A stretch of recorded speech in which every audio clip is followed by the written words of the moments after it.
Hey, it is your Giant Bombcast for Tuesday, February the 23rd, 2021. I am Brad Shoemaker, joined by Jeff Gersman, Danny O'Dwyer, Jan Ochoa. What's happening, y'all? Jan, It's the last Bombcast of February. It is. Oh, wow. Where's the time going, Jan? I keep looking at your shirt and thinking it's a Lakers shirt. It's just the color scheme. I don't know. Yeah, it's I'm born and raised in the Bay Area, so I can't root for any other team except the Warriors. This just happens to be a coincidence. You've got this purple and yellow motif going on there, and I'm sorry, it is just giving me an impression. I feel like you buy clothes around here long enough, you just end up with Lakers colors on some stuff. You're just like, oh shit, I didn't even. Oh, okay, well, that's cool, I guess. And then your friends start hating on you because they see it, and they're like, "Oh, you're one of those Bay Area sports fans that actively hate against the home teams." I used to see a guy just driving, and it's just like Lakers fans are crazy, right? So it's like it was like middle of the season. He was driving with all these like Lakers flags sticking out the windows of all his like hatchback, just like as many different things on the car as possible, like to just like piss off the maximum number of Warriors fans, I guess. Isn't that like dangerous to your automobile at some point? Like you're gonna get keyed sooner or later, right? It's just inevitable. It was a shit box, so like whatever. Like he was probably inviting it, but turned into an art car. Absolutely, yeah. At some point, basketball I like that all car. three of us are wearing gamer black. That's right. I'll go change my shirt. I'll be back. It's the only color right out. Well, I mean, yeah, I'm a de facto Raiders fan here, just black and white shirt. That's Vegas crap. Baby. Crap. Oh, it's killing. God, that's right. They were. I know. Is that is actually the name of the team, right? The Las Vegas Raiders. Is that right? Now, Yeah, they play in I a saw big license plate frame yesterday that said that, so I assume so. No, Yeah, people already have weird. them. No one's been in the stadium yet, though, right? The Death Star they call it now because it's just massive, black, and overbearing. Right. It's such a shame. I remember the like long history of the sad Raider fan who doesn't have the team in their city. One time I was flying to LA after a game, and it was just like that the entirety of Oakland Airport was full of Raiders fans going home to Los Angeles. Yeah. And thinking like, oh, people have been. This is actually probably a good deal for those folks. That's a shorter flight. But yeah, you could drive. I mean, yeah, that's like a 40-minute flight, something like that. You could drive it if you wanted to. Yeah. Few hours.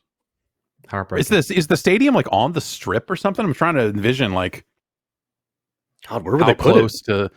Yeah, I mean, there's a lot of space around Las Vegas. You don't have to put it there, but like there's the big outlet mall and all the other stuff. You get a little further out.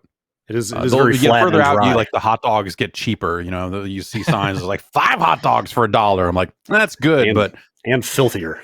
Let's go another couple blocks. We can get 7 for $1. I know it.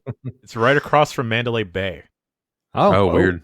Yeah, sports capital of Vegas. Then that crosswalk. God, that's a walk away from the airport. It's been so long since I went to Vegas. Is that the bad end of the strip, or the old broken down end of the strip, or is that the good? It's like the new older. Well, Okay. Depends who you're talking to, I guess. Yeah, they've done stuff to that end of the strip too. I think. Like I want to say that they started blowing up a lot of hotels. Like if you're not like straight up downtown, even downtown, there was some. Downtown's weird. Downtown's like this whole other world. Yeah, like when I first started going to Vegas, it was like 92 or something for CES, and like that was right around the time the MGM Grand was like incredibly new, so it was just like the biggest, craziest thing. You're like, oh my god, look at this! And then we had to go to some other press conference or some other event that was down at like the Nugget or whatever. So you had to end up going downtown. It was like, oh, we're gonna die down here. Yep. I mean, I think it got nicer down there at some point, right? Like it's kind of yeah. like upscale, but still kind of that a little bit. Yeah, they try to keep the vibe with like a little like fewer knives. And I think they put in that like fake sky ceiling thing over some of the streets down there, I think. Yes, that thing is terrible. I hate that thing. Oh, I love it when you look up and you're like, oh, it's like I'm outside. Oh God, wait, no, this isn't real outside. Las Vegas, you fooled me again. I remember I remember when Ben and I went for Evo, I stepped outside the airport with my boots and they melted. Like they came off the fucking like sole. I had to go buy new shoes while I was at Evo. Whoa. That's just the evil that diffuses into the ground there. It's everywhere. It's coming trying to out. suck the money out of you the second you stepped out of the terminal. Oh, Yeah. God. Yes. Yep. That's where I had to buy that's where I bought a tracksuit for the first time. Was going out there for dice and having my luggage get stolen. Oh wow. If we have to buy new clothes, might as well be comfortable. Yeah, well, the Adidas store was right next to, I think it was next to the MGM Grand or next to like that Hard Rock or something. Wherever I was, it was like right next door, and I was like, shit. Well, I got to get some clothes for this award show or dinner thing. I got to wear a suit. Tracksuit, yes. And then It's the suit right there in the name. That counts. And then that was how it happened to me. Wait, did you say stolen, not lost? Stolen, yeah, it was stolen off the belt. Like it was just who steals luggage? Someone who saw a PlayStation logo on a bag because I'm an idiot, and it was like the one time I decided I wanted to fly like a baller and check everything. Normally I don't check anything, and I was like, I'm gonna check everything. In fact, I'm gonna empty my pockets, and then suddenly my car keys were gone. So it's a real stupid. Damn, and your car keys. Yeah, PSP with an unreleased video game in it. It was rough. But hey, you got to look like Jonathan Davies at a ballroom. Yeah, no, yes, of all the origin stories that, my lifetime with tracksuits, Your client. that was, basically. Is he from Vegas then? That makes sense. Is that the canon? I think he's kind of like a non-jurisdictional kind of out international waters kind of guy. Like a snake oil salesman. He kind of just he's got a goes from town to submarine. town. He's just He's from out there. Mm-hmm. Parts unknown. He's from there. That place. Mm-hmm. He's from that land. Wherever that. Yes, that's exactly where he's from. I do get more of a Reno vibe from him than Vegas. Yes. Okay. Yeah. Okay, yeah, that's okay. I've never been to Reno, but my impression of Reno is like what if downtown Vegas was an entire city? Is that accurate? Reno is weird, man. My wife and I went to Reno a few years ago, just kind of like let's just go and like whatever. The rooms will be super cheap. They'll have a hot tub in the room. Like you can get like a nice room for not too much, and we'll just go fucking wander around Reno And sure enough, we did. We were just like, let's just go for a walk around Reno and see what's going on. And like, there were parts of it that were really kind of nice, like the places where people lived and stuff. Like walking around, we went to some coffee place that was in the middle of like just residential and stuff. And I was like, you could totally live here. You could totally live here. These houses are totally fine. They're not like piled on top of each other like everywhere else. You just look at it and go like, I could see it.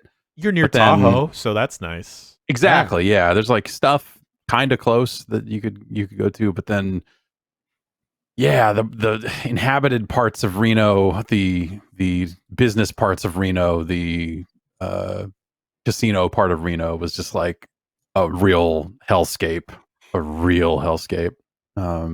Please tell me you didn't get in the Reno hot tub. Oh yeah, I got in the Reno hot tub. Dog, you never get in the Reno hot tub. Yeah, I got all the way in the Reno hot tub.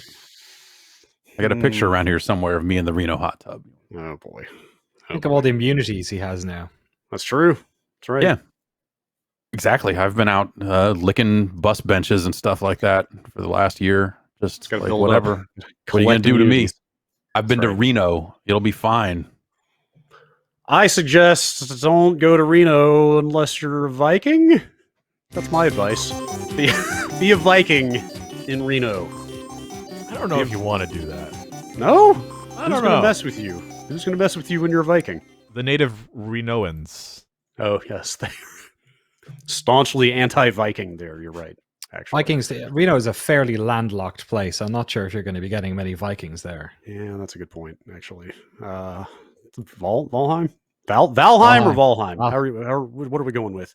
I've heard people say Valheim, so what? Who knows? No. Yeah, I know those people are really out there. Come on. I don't subscribe to that. Valheim, right? I'm gonna go with Valheim. Yeah. Valheim. Sure. Valheim. This game's pretty good. It is. It's pretty good. I did not, Danny. You were spot on with the World of Warcraft comparison last week. Get those ruined pelts. Yeah, man. Like, there's hit X to sit down. Like it's hit X very to much. It's like literally hit X. Sit down. Yeah, hit X. press, which I believe is the same key, right? It is like literally the Yes. same. The sit key from WoW is also the sit key in Valheim. Because you're doing your stamina crisscross go up faster? applesauce. That's right. I mean, I think it straight up like pops the zone name up when you walk into a new zone, doesn't it? Yeah, it's got a You know? font treatment and stuff. It's It got does. the font is there. Like I don't know how deep this goes, but there's a little bit of a loot lust to it. Like most of my efforts so far have been focused on building better armor, because you start out in like a loincloth basically, and now I've got a helm and a cape. Whoa. Actually, you know what? Like that is there. Like that's the WoW thing right there. Like I have a cape and I want a glowing weapon. Like that is the WoW experience, and it is also the Valheim experience. That's every Would you video like a game, blue though. cape? Yeah, I know, but yeah, you know, like it looks like just mostly a crafting game with some hunting and combat and stuff. But then you look at the screenshots on the Steam page, and it's like that guy's got a glowing enchanted bow, and like that party of people is about to go into a giant portal that looks like an Oblivion gate. Like, what is this game? Seems like there's a lot going on there. But like, Danny, you played probably more than anybody here. Jan, sounds like you're pretty deep in too. Yeah, Danny's like you've been doing like maybe about 30 hours, I think about 15 hours in. But you've been playing with a group. I've just been playing solo dolo, just me and my mud hut. Oh, Jan, you gotta get on the company server. I want to build up and show up and stunt like Will Smith did on the stream. That's what Will Smith. Yes, Will Smith showed up with like copper weapons and like some blue cape. He's like, I got one of that stuff. Look at me, I'm building a whole house. I'm like, what? That is cool how you can just like transport your character Yeah. willy-nilly into the new one. Yeah, you Like, gotta I thought get your about doing the cape, man. opposite. Yeah, I thought about doing the opposite and jumping on Will's server to see all this high level shit, but I don't want to ruin the experience for me. That's been the fun part, right? Is like the unraveling of this game is like it's a simple crafting game that looks like every other crafting game, and then you stumble into the dark, forest, and you're like, okay, now the combat suddenly has gotten interesting, and like it has the parry stuff, and then you come across some other biome, or you go, you get your boat and go out into the ocean, and just the amount of I don't know, early access games, I always think they're just about to end. You're about to hit the ceiling, but this thing just keeps kind of going. Yeah. It's kind of a weird, nice thing about it is like that early access thing of like, oh, well, there's not going to be. I'm going to hit some wall here. This is not going to be fleshed out, and then it kind of is, and you're like, oh, okay, all right, yeah. We had a boat misadventure, Vinny and I, on Friday that led to me getting a free helmet and some clothing. Came up on that one. Okay. Yeah. Where did those come from? I don't know. Vinny didn't make it back though. I don't know. How did your boat mishap happen? What was it the waves or the? He decided to jump off the boat to go talk to the tutorial bird that had been following for him for several minutes, and he didn't make it back. He ran out of stamina, and it went bad for him. That's a killer. There's one ladder on those boats that we found after we had a similar mishap. So he got to the ladder, but was out of stamina, and it seemed like he couldn't maybe climb the ladder. That'll happen. The folks at home were saying that like he was just off by a couple pixels. Yeah, that's probably what it was. I'm guessing that is Yes. When you think about it as an early access game, it's moments like that you go like, maybe you need a wider zone for the hitbox for the ladder, I guess. It is a bit tough to target the ladder and some things like that. Yes. Yeah. And we went on a similar boating excursion, which happened kind of by accident because I just made the boat and I was like on it, and we have a server with some friends. I was like, yeah, come on, and then we ended up getting chased by first a troll and then something in the water, and then accidentally found ourselves on this other island, which I guess is like it had on it. I won't say what, but it had on it like I think the final biome of the early access, which we were severely underleveled for, and it took like maybe 2 hours to get there, and then all three of us in the party, because our other buddy joined, got one-shotted by something. And it was just like the screaming from the three of us, and it took like maybe 6 hours for us to like get back there and then like kill the thing that killed us, which was just like a mosquito that has like 10 health but can kill you in one shot. So I was just like standing with an arrow for like an hour trying to hit like 5 mosquitoes so I could run in and get my stuff. But like, what a great game that it's just, you're always like a second away from everything going wrong. Yes. And then when it does, it's actually like fun to problem solve your way out of it. As a little aside, based on what you just said, I have to say how much I appreciate that a lot of games are going back in the direction of having a bunch of zones with fixed level ranges and just letting you stumble into shit that you have no business being a part of. You know what I mean?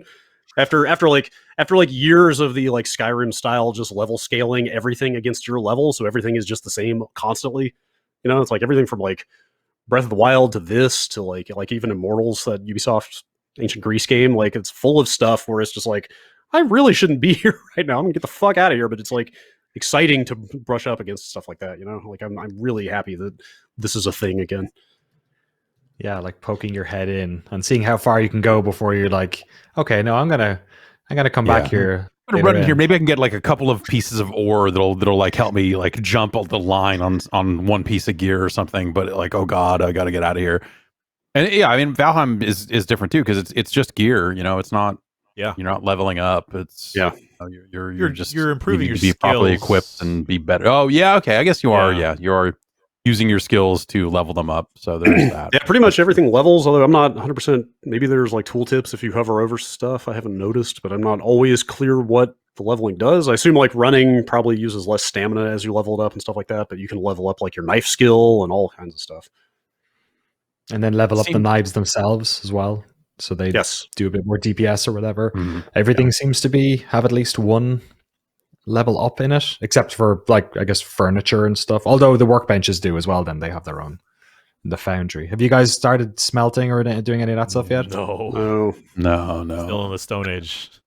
And I found building to be really, I haven't wrapped my mind around just like, I feel like the building interface and those tools to just like, hey, I want to build a structure, I want to build a hut or something, like that stuff is not a little clunky. Like just a little bit out of the gate in terms of just like, hey, we're going to walk you through just how to put a roof on a building here, because it's this part and then this part or this part and then this part.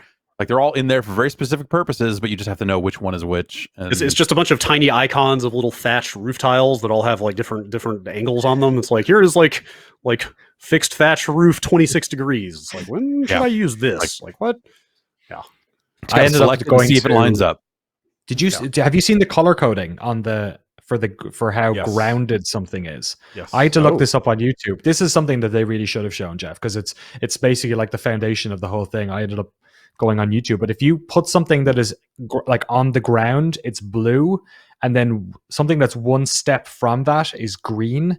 So when you're in the building, sort of when you just have the hammer, I guess, and you're looking at stuff, you'll see them go blue, green, yellow, and then red is where if you attach something, it's just going to fall off.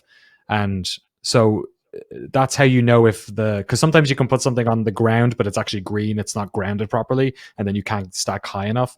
And then when you eventually get to chopping down bigger trees, you can make bigger poles, and then you can reinforce those with metal, and those reground things, which is how people are building these huge things, because they're okay. Yeah. Definitely something that they should have spelled out.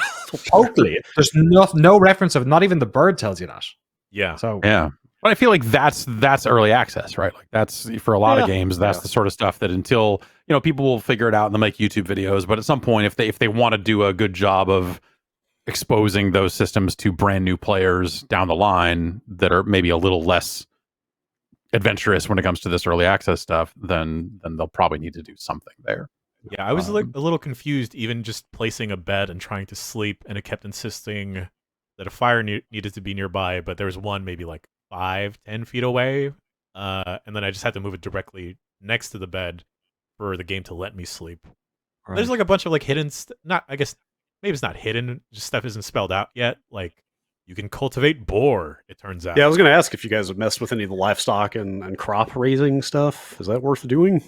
I lured boar into like a little encampment, and then they killed me.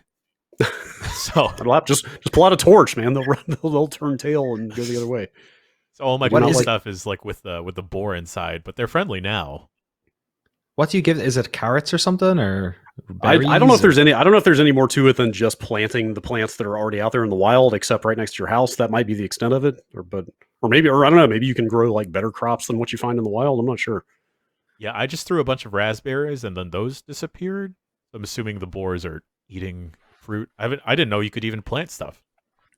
Yeah, you need to after a certain you- while, because yeah. I leveled a forest outside my place building a house, and then Yeah, it was like I ended up with a bunch of beach seeds in my inventory at some point. you get something called a cultivator, and that either makes like ground that you can stick like carrots and stuff in, or trees. One of the things I like that is at least like, because the building system is janky, but I like how it's fairly well put together actually, but like it's rough around the edges. But I like that there's like no cost to you just like tearing something down again. Like they give you all the stuff back. That's because thank God, because the amount of like, you build a place and you're like, oh well, I shouldn't be here because it's miles away from the next biome. So at least there's no like sunk cost fallacy happening or whatever. Break it down and move it, and I said that to when I was watching Vinny play Dyson Sphere project program. Right. Fuck. Like that does the same thing. Like I'm so glad that whoever made the decision that that's how these games are going to be. Like any game that has building in it now just gives you everything back when you break stuff down. Because it would be a huge drag otherwise. Have any of you guys found the trader? What? No. There's a reason we have coins? Yes. Trader with a D. Yeah, not a traitor. I thought you said a traitor. It's all just among us. Someone connects to the server and it just says, "You are sus," and then you got to figure out what to do from there. Mm-hmm. Yeah, it's AOC. I do have some coins, and I was wondering what to do with those. That's interesting. Yeah, he's very. There's a name. He has a name, but he's very rare.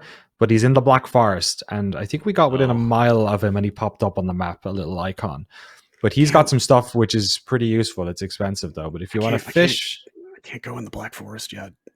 Oh, you don't want to? It's too. No, I can. That's where the troll is. It's where the big man. That's where the big man lives. I don't want trouble. I feel like the game was trolling us because we found that settlement right on the edge of the Black Forest and didn't realize where that was. We were right in the corner. Yeah, it was like we were in the meadow, and then the Black Forest right there, and then the mountains were right there. So there was like some snow and a forest. It was like this, like all three of them coming together right there, and then there was a little house. And so we're like, this is a nice looking house. And there were like some crops there, and so it was like, oh, let's set up shop here. There's already some building. Let's just start building. And then the troll showed up. And oh no, did he come to your Yes. Okay. We literally, I mean, literally it's like this, like a 3-corner situation of like, here's our houses, and 20 feet in either direction is the mountain and the Black Forest. And we just like veered in there to start chopping some wood or something. Next thing you know, it's like the troll and like 5 gray dwarfs are just like swarming our area for 30 minutes. Jumping up and down on the top of our fucking house for like 5 minutes. Stomping on our house. Okay. Well, but they this game is like, and like a couple of hours time, you're going to be hunting those dudes for sport. Like that's what's so cool about this game. Is like once you like start figuring, and getting the right type of arrow, and just you start leveling up that little bit, and then suddenly you're, going off on quests to take stuff down or looking for those burial caverns or whatever, and losing those. I found my first dungeon last night, but I couldn't go in it because we need to save something for streaming that game, and I was like, we should save this for stream. So Danny, did you say there was fishing in the game? Well, there's fish, right? Because you see them, and I found one on that had just like, I don't know, beached itself, maybe a big wave knocked it up or something, and it gave me so much health. It like doubled my. I was probably had low health because it was early, but it seemed to give me a lot. But yeah, the only thing I've seen is that trader sells fishing rods and bait. I think it's the only place you can get them. I've seen screenshots of people fishing. That is totally in the game. Man. But the best thing he has like a girdle or something that makes your inventory up to 450. What? Oh. Yeah, shit, man. Does it give you more slots too? I don't know if it gives you more slots. Oh, I think it's about 900 gold as well. So it's okay. Ooh. It's a lot. Yeah, that is a lot. A lot of stuff stacks, so it's the slot thing's not as much of a problem as the weight thing. I found that was the problem with our boat adventure. Is like, suddenly I've got a lot of looting to do here of this mysterious gravestone that just showed up in the middle of the water. I got all these pine cones. Whoa! Right? Yeah, I just couldn't. Couldn't take it all. I could not get all of Vinny's stuff. Mysterious. I do wish it had steal, and then that was it.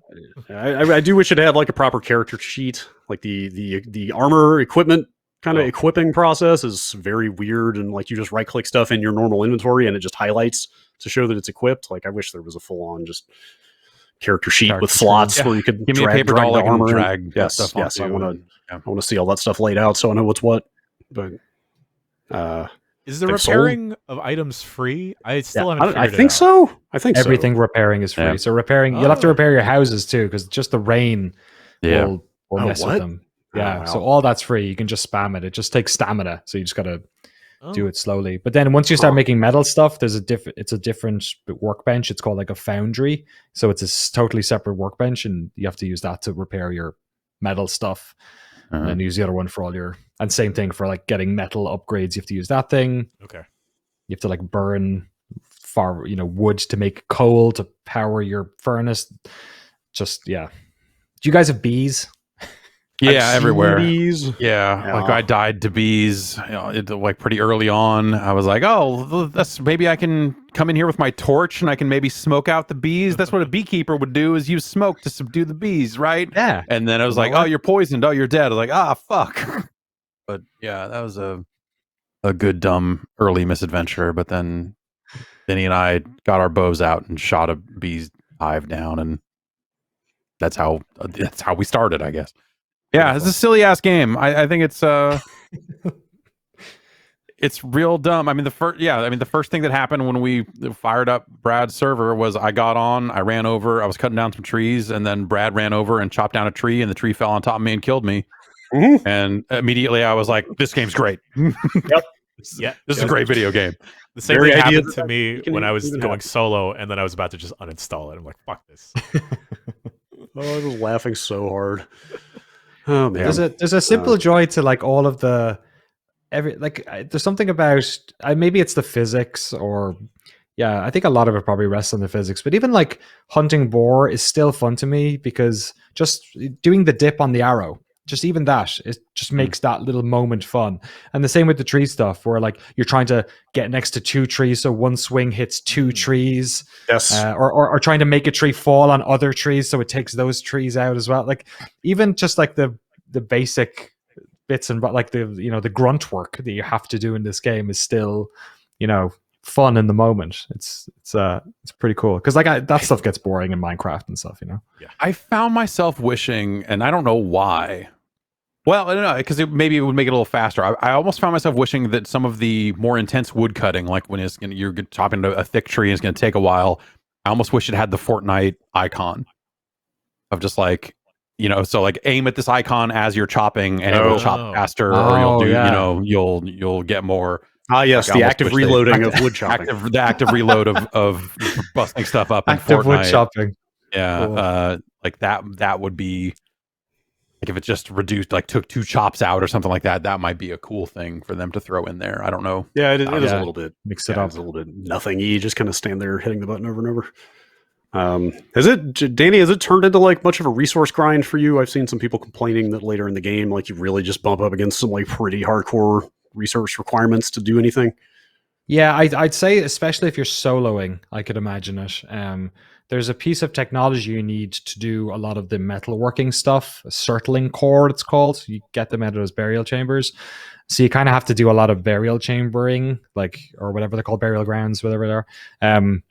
So that stuff solo would be a bit tricky, because you're fighting, multiple skeletons kind of stuff. So I could see that, but I've been running with a group, and we've not hit any super hard limits quite yet. You just get more plates to spin, because you're doing farming and then the metal stuff, and then like I have a portal now, and two places that I live in, and I've got my summer house in the plains, and I have my winter Tahoe cottage over here. So it's like there's always something to do. Like earlier today, my favorite thing about playing World of Warcraft was just like exploring. Like I did a lot of solo stuff in WoW, and just kind of enjoy exploring the world. And this morning I just went and did a recon basically for like 2 hours, and it was great.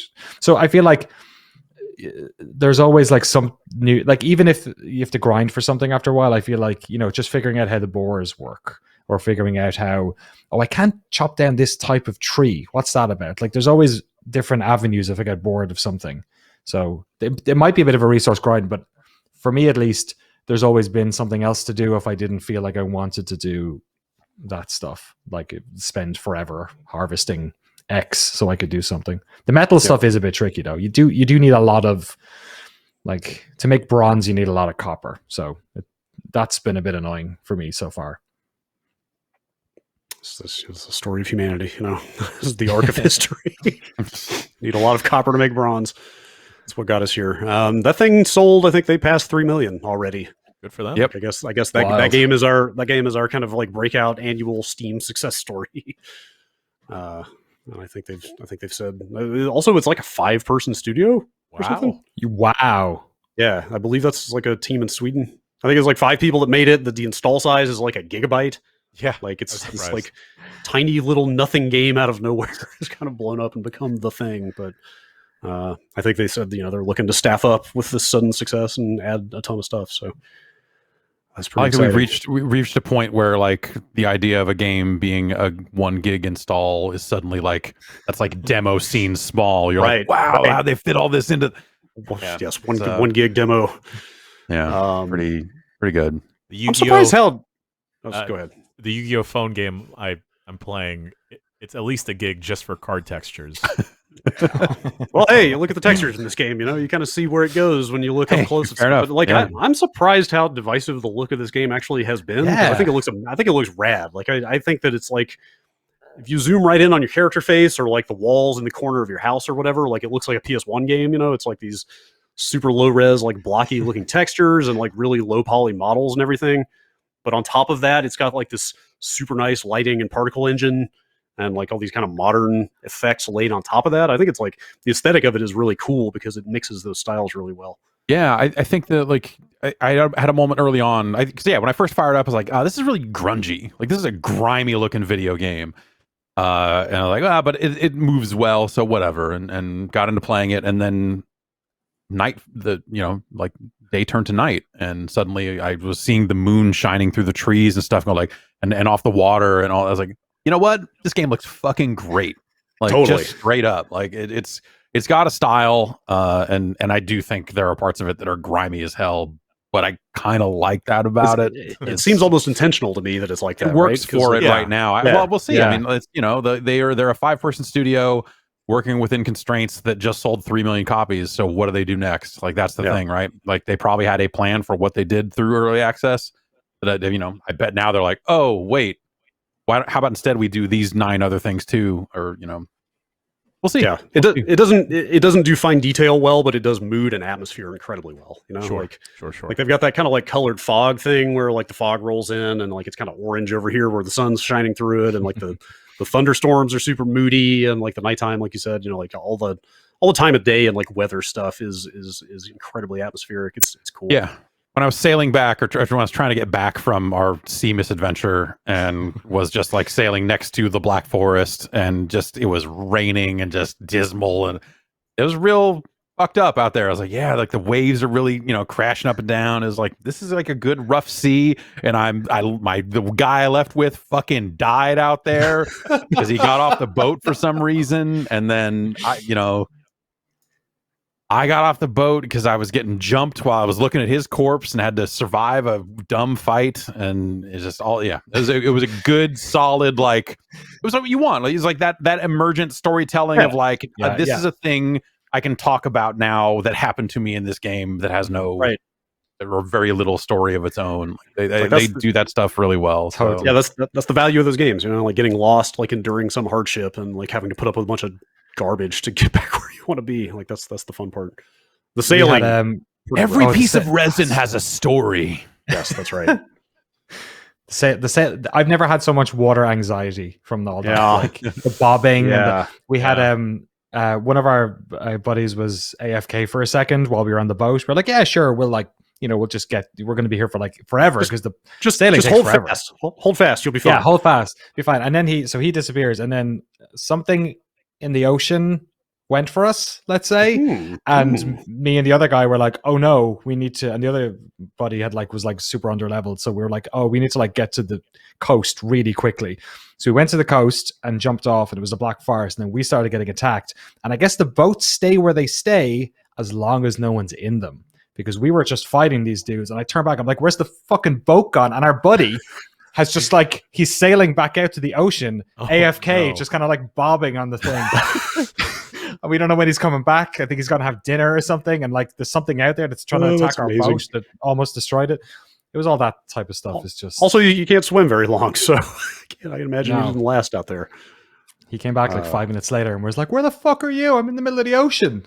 Well, the boats have a mode. Like they have a kind of, you put it in a mode. It's not like you don't hit W and hold it to move forward. You tap it to put it in like sailing mode or rowing mode or whatever. And I assume once it's in one of those modes, it'll just keep going in that mode, Wait, even if you jump off. There's no rowing, is there? There is Not So physically, the but it first changes tap of the first tap of speed is rowing. So if you want to go into the wind, you just tap up once.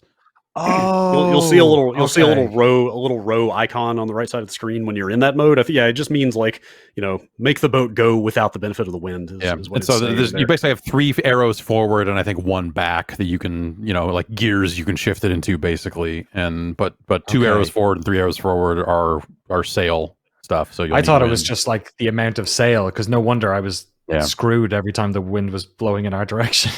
Just didn't know what to do. Yeah. It was definitely a feeling of like, do we need to build a better boat that can steer or row? Like, what happened? Like, how am I supposed to do this? I was like, okay, wait, if I drop the sails, it'll still go forward. Yeah, it's tricky, but yes. Cool. Yes. I'm glad we're all enjoying Embracer Group's Valheim. Oh, do they own it yet? Is that yeah, the thing? They own Coffee Stain, do they? They own Coffee Stain, who published the Okay. game. So, Right. So Okay. in essence, yes. Great. Congratulations to the Embracer Group. Let's just Another- get used to- Another game within their firm embrace. Yes, let's all just get used to saying that as often as possible, I guess.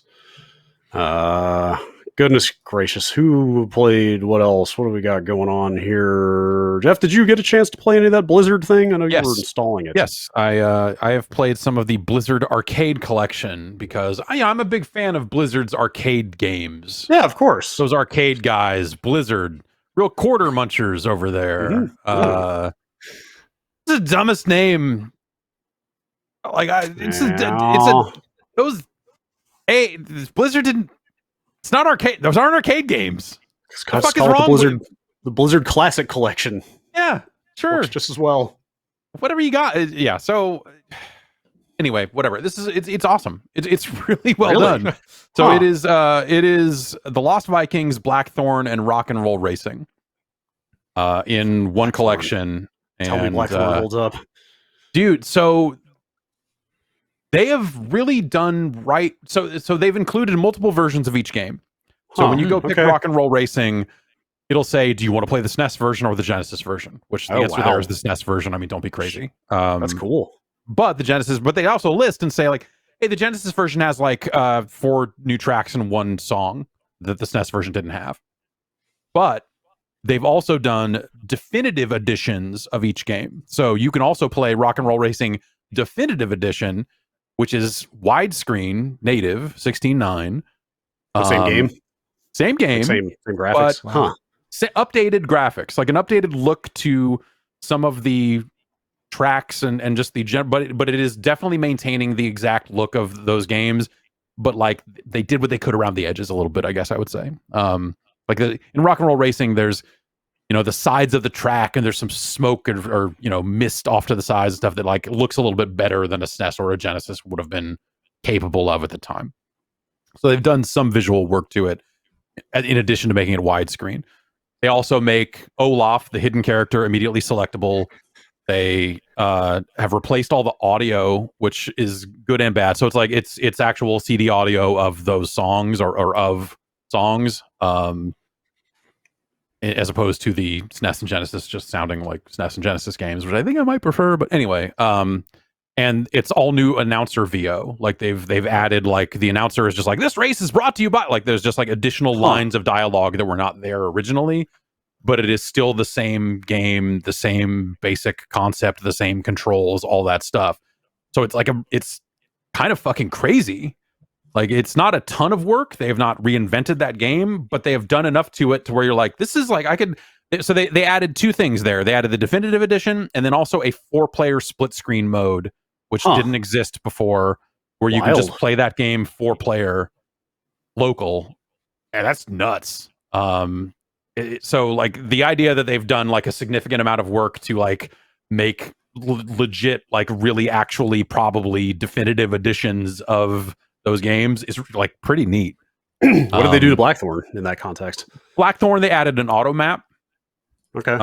So you can hit the touchpad on the PS4 and it'll just bring up a map of the world. That game maintains 4:3, but they've put graphics around the edges. Like the menus are 16:9, but it is it looks a bit better. But also in that case, what the two versions they're pulling, I think it's SNES, and they just say 32-bit, which I think means 32X, but I don't know exactly. I played that game on the personal computer back in the day. I don't know what the difference is, but yeah, it may be that they've pulled some of those assets also. And then Lost Vikings, the difference is I didn't actually dip into the definitive version of that one, but it just says we've created the best of both worlds. So it seems like the Genesis version maybe had additional levels that the SNES version didn't have. So maybe they're like, oh, we made it look like the good version and sound like the good version, but it has the levels, all the levels, and or something That's like cool. that. It's probably what they did there. It's got some No Amiga videos version? of, no, doesn't just say straight up Amiga. I wonder, it's probably not. I was going to say maybe for the PC version, since they can assume you'll have a keyboard and mouse, they would do something additional there, but I doubt they did. It's got some videos, some interviews and stuff like that with some of the people that made those games, which is okay. like, it is what it is. It's fine. Do you know who made those videos? No. That's a Drew Scanlon joined. Oh, is that right. what he Oh, did? Yeah, no, that's I right. saw- Yes, I forgot that was another Ocean thing. Yes, yes. Just the videos. I saw that Jeremy he worked on it. Yeah, I saw that stuff. Yeah, I don't know. I don't want to speak for him, but I know that he did a bunch of the video stuff because Jeremy, who films all the no clip docs, also helped out on some of the bits and bobs there. But yeah, apparently that I think it's the gallery or something. I forget what they call it. Museum, maybe they have some stuff in there, like concept art and that type of thing, which is pretty neat. I wonder if they also handled right. the game development aspect of it, because that's also right in their wheelhouse. Other Ocean did do this, I believe. The whole thing, top to bottom. I believe it is them. Okay, that explains the labor of love aspect then. All right. I think Mike Micah was tweeting about this thing when it got announced. I think so. That's probably a good sign. Mike Micah is a man who loves old video games. So yeah. I mean, it's nice. It's just nice to see an about face on something like this from Blizzard after the fiasco of the Warcraft 3 thing. Yes, these are like you look at this and you go like, wow, like someone really paid attention to this and found interesting ways to do right by these three games in ways that like I just wouldn't have expected. Like that's kind of the cool thing is like, you're like used to things like, oh well, there's a new graphics mode and you can toggle between them, or hey, we did like what are the other tricks? Like the Capcom thing has the same thing that the SNK collection had of like here's a playthrough that you can interrupt at any time, right? Like they did that there. So like, like even that has happened in a couple of cases.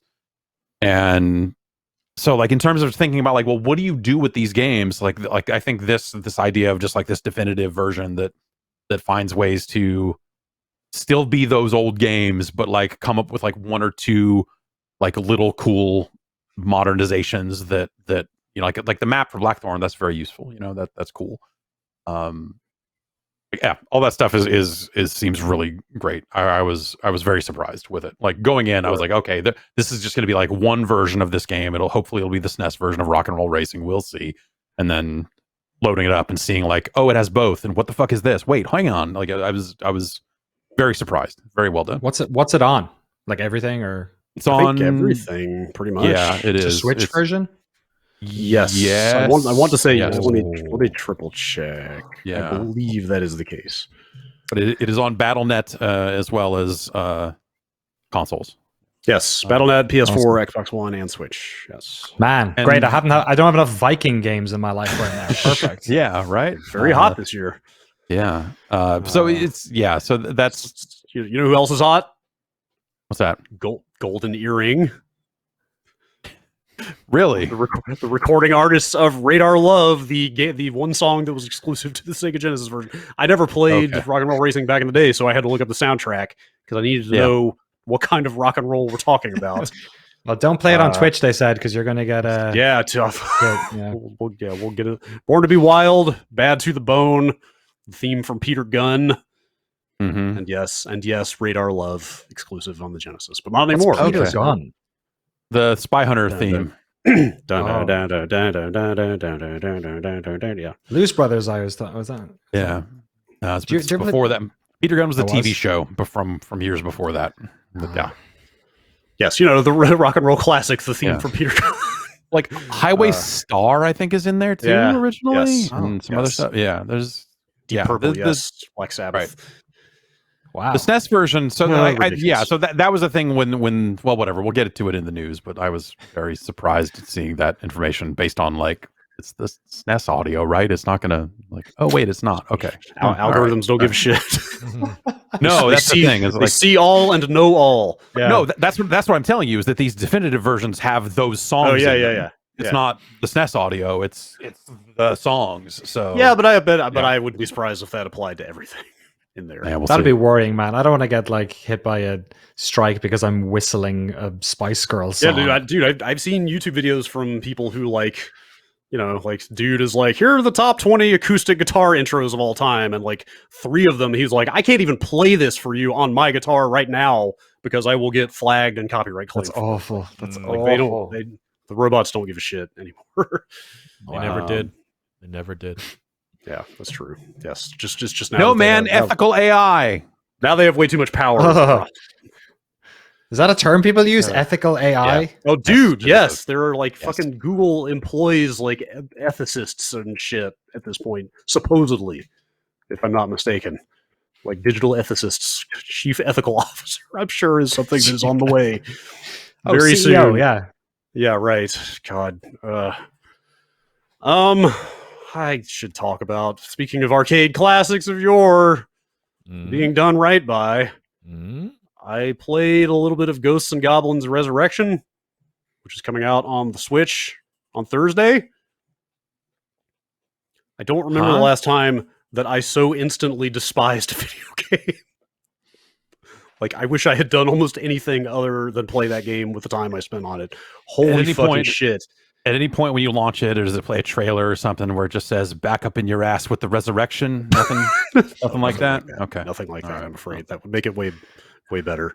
It's sad. Does anybody genuinely like Ghosts and Goblins in the year 2021? Yeah, sure. I think it's a bad. Yes? I think it's like it's hard. The Yeah, way 'cause a they- lot of arcade games could be. Right, but that game to me was always egregious even by those standards.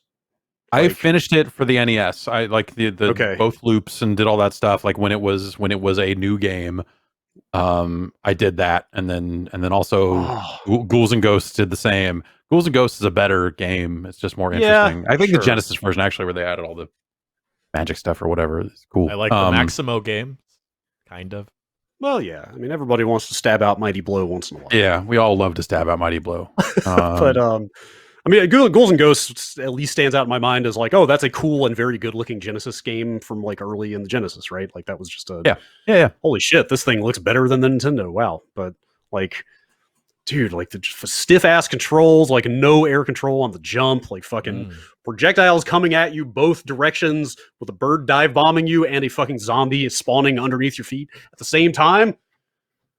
They made that game. Like that's the whole problem with this is like it's modern graphics. It's got a persistent skill tree between levels. Like you can kind of go in and out of levels and collect this collectible currency that you can then cash in on a persistent skill tree that unlocks like magic abilities and stuff. But at its core, it is just that game. And holy fucking shit. Like I could not beat either of the first levels. They give you 2 levels. Like it's basically like, I assume every level is going to be this of like, here's 2 different levels to pick from. I could not beat either Okay. one of them on the I started to say the default difficulty, but it's also the hardest difficulty. It defaults to, there are 4 difficulty levels, and it defaults to the top one. And the text is full on, just like, this is Ghosts and Goblins. Like, they're flat fuck out, off. Yes. like flat out, like immediately when you start a new game, they start you on the hardest difficulty, and it's like, This is the way it was meant to be played. like they don't quite say that, but it's totally that. And Yeah. also, they give you an option to drop the difficulty mid-level, but they also stress like, hey, you can't raise it up again once you do this. And it's just like, well, what happens if I do that? What am I missing out on? Can I not get as much upgrade currency? Like, are you going to laugh at me constantly? Like, what does this mean? And it doesn't really tell you. So like, I haven't played it on the lower difficulty levels, and I'm sure it's much more manageable that way. But like, going with what they seem to think is the way you should go. Holy shit, man. fucking despise that game, man. Like, I just Mhm. who wants to? I don't know. It's not the Yeah, I good don't kind know. of hard to me. Like- you're weirdly selling me on trying it, which I give it a shot, I guess. But because like, it sounds like such a strange, like the idea of a Ghosts and Goblins game that has a skill tree and like selectable levels or whatever already sounds like, what the fuck are they? What? Because for me, it was like you look at that trailer and just go like, why? What is this fucking Ernest Evans looking ass, fucking Flash game ass looking ass I'm video not so game? sure about the art style is not amazing, and it's No, occasionally I'm saying it looks like shit. yeah, like it's not great. It looks but terrible. It also like it also in those trailers. Like how does it look also in, it also at least docked on the Switch. It even gets a touch framey here and there in spots, which is not great. But I mean, the first two levels that you can pick from, as far as I can tell, are the first level from Ghosts and Goblins and Ghouls and Ghosts, like literally beat for beat, weird. as far as I can tell. Just okay. I know that because I've played those games on the Bister in the last 2 or 3 months. Which Yeah. to me, that is the role of Ghosts and Goblins in 2021 is to play it for 5 minutes on your Mister and go like, man, this was designed from the ground up to just fucking suck quarters out of your pocket. This is a brutal video game. This game is $30. Yeah. I mean, like there does seem to be some meat to it. Like I said, like you there are upgrades and some extra stuff they've added around the edges. But like fuck, dude. It is one of the most hateful platformers I have ever played because it is built exactly on the model of those old arcade games. I was gonna say I would say that, yeah, that's Ghosts and Goblins, especially that first game. Same. It sucks. It's yeah, like it's brutal. Like I wish they had just done anything to modernize the gameplay of it and not just done that because holy shit, man. Again, like I said, even it sounds like then, dropping the difficulty is going to let you take multiple hits and some other stuff like that, and drop. Like, some people in the chat were saying it seems like it drops the enemy count, and yeah, I'm sure it does all that difficulty. Stuff. Like that stuff is gonna help. Like I said, by the time we get around to recording something with it, we'll check out those other difficulty levels. But it's just like I basically didn't lower it out of righteous indignation because like they funnel you toward that hard difficulty level, saying like, "Hey, this is the real game," Like I just like at some point it was like, "All right, I'm going to beat it." Don't fall into their trap. I'm either going to beat it this way or I'm going to turn it off, and I ended up turning it off. So we'll get back to it later in the week. But man, I just yeah. Rough. Yeah, that's weird. I wasn't really sure what that game was going to be just because the trailer looked like it looked, and it was hard to get past like just how that game looks and just going like, God, this looks so disgusting. I hate the way it looks so much in this trailer. Art style is not great, but also you know what that game is. You've played that game. But as a skill tree now, that just sounds like antithetical. Like that sounds like broken somehow. So I haven't gotten past the first skill tree. I didn't go through all the skills yet, but the first two you can unlock are, I think, was it Ghouls and Ghosts that added the power that basically just shoots lightning bolts out in 4 directions? Yep. It's that. Like that's one of the 2 first skills you can unlock. Is there's that one, and the other one is like it spawns a couple of fireballs on either side of you that are just sort of persistent as you move around for a few seconds. I forget if that was also in Ghouls and Ghosts, but I want something that'll let me like turn into a duck at will, but the duck can breathe fire or something, Like let me. I might be in there. I don't know. If they go weird with the skills, that might be fun. That may well be in there. I don't know, but man, it is. It's a lot. Okay. It's a lot. They said if that's coming anywhere else, because I don't think I don't know. Just Switch, is it? Like, it is just Switch right now, and I don't want to play a platformer with that level of fuckery, I guess I would say, in terms of like, hey, the jump is what it is, like all this stuff. I don't think I want to do that on a Switch controller. I mean, I guess it's good and bad because you know what you're signing up for, at least. Like they did not mess with that core. Yeah. So if you know what that is, you know what you're getting into. If you're down for that or not, but I don't think I am. But also, like, there's something about something about the way you've described it makes me want to just try this thing for some reason because But God, I hate it. I hate the way it looks so goddamn much. I mean, if every part of me is just like, ugh. If you hate the way it looks and you hate the way those old games play, you are going to hate this game. I promise. Sign me up. All right, I'll buy it right now. Fuck it. Like I have loved plenty of hard platformers, but this is not hard in a fun way for me. So I'm now fascinated in like a Cat Mario way because I just saw IGN gave it an 8. So I'm like, I mean, but again, though, like if you're in for that, right? Like if you somehow revere Ghosts and Goblins from back in the day, then this is that for good and ill. You're asking me how I feel about Ghosts and Goblins, and I don't know that I have the answer anymore. Like I'm sitting here thinking, like, how do I feel about Ghosts and Goblins? Like I kind of loved that game originally, and Ghouls and Ghosts, especially that Genesis game, I played the shit out of that game. Totally, so again, good. That was one of the first games I saw on a Genesis at my friend's house when he got one early on. I was like, holy shit, this looks like the best looking game I have ever seen. But yeah. Again, like going back and dipping into those games for a few minutes at a time is one thing, but like banging your head against it over and over is. I have definitely that has been a game where I have fired up MAME and turned on some cheats and just like bulldozed through it just to look at it again for the first time in 5 years and just go like, I'm just gonna fucking get the good weapon and just like run to the right and murder shit. Right. Because I mean, it's the same shit we were saying about Gauntlet a few weeks ago, right? Like those games are designed for one purpose and you know exactly what it was. Yeah. Extract money out of you as fast as possible. So Easy Peasy in chat says, IGN gave Colonial Marines an 8. Okay, all right. Touché. Just let that one ride. I don't know. All right. I think that's probably most all we've been playing for the week, right? Why don't we take a break? Let's take a break. Let's take a break.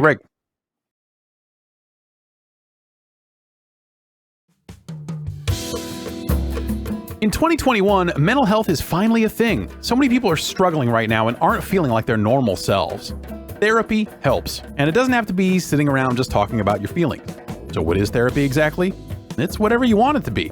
You can privately talk to someone if you feel like you're not dealing well with stress or you're having relationship issues and so on. Whatever you need, it's time to stop being ashamed of normal human struggles and start feeling better, because you deserve to be happy. And now you don't have to worry about finding an in-person therapist near you to help. BetterHelp is a customized online therapy that offers video, phone, and even live chat sessions with your therapist, so you don't have to see anyone on camera if you don't want to. It's much more affordable than in-person therapy, and you can start communicating with your therapist in under 48 hours. Join the millions of people who are seeing what therapy is really about. See if it's for you, because you are your greatest asset. This podcast is sponsored by BetterHelp, and you can get 10% off your first month at betterhelp.com/bombcast. That's betterhelp.com/bombcast.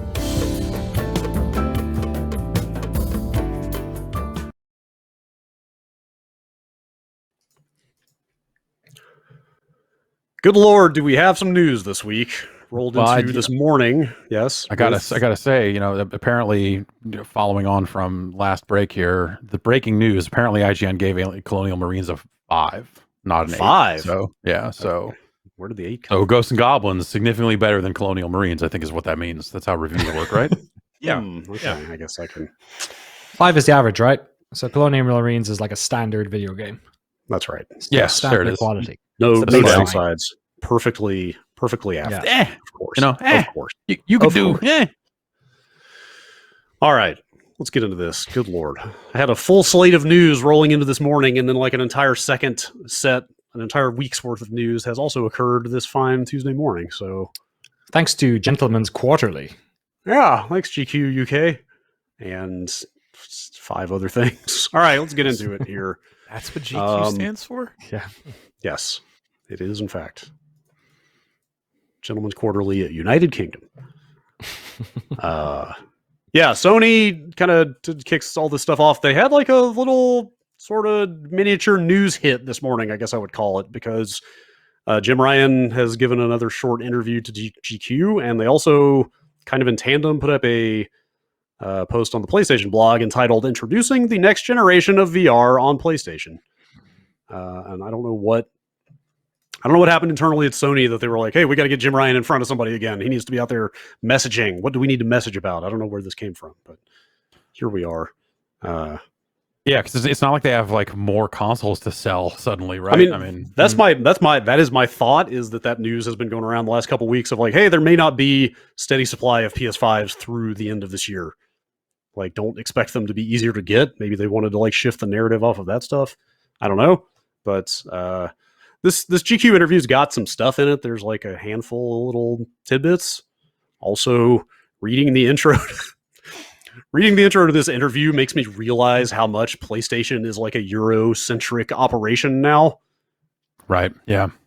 As ever, Ryan remained cheerily straightforward company. You don't get a lot of waffle from the chap. Like, that's just like, man, just wow. They really are based in Europe now, aren't they?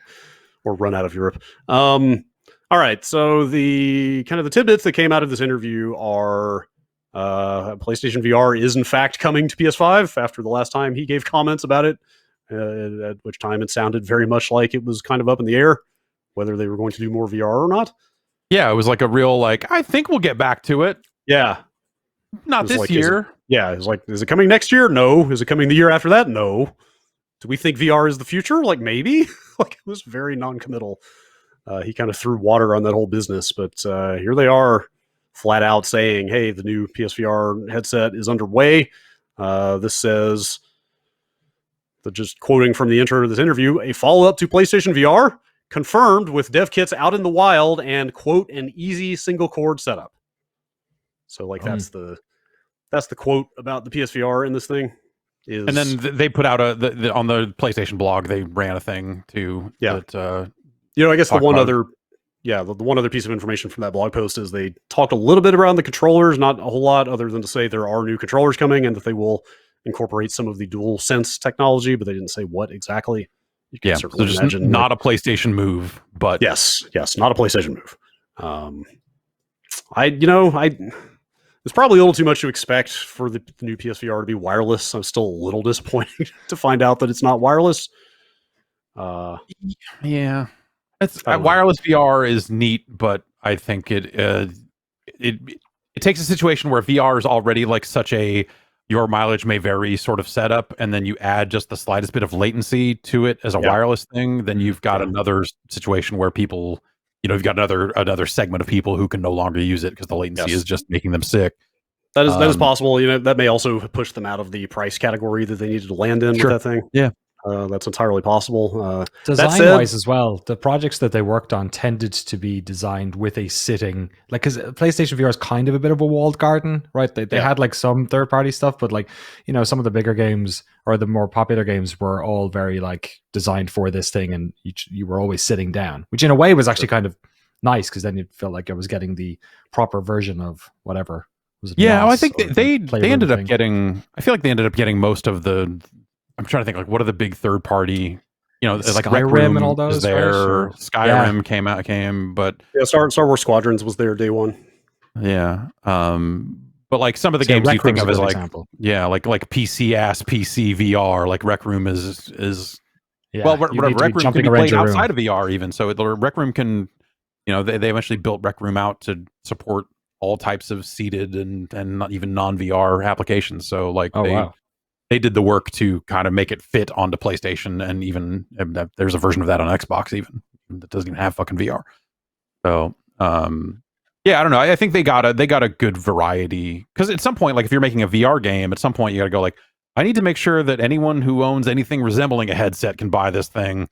So we got to do the work to try to make it a work on PlayStation VR, because they sold a lot of those, and we can't afford to not sell to those people. So is that there's the biggest install base for a VR headset? It's about 5 million last I checked. Wow.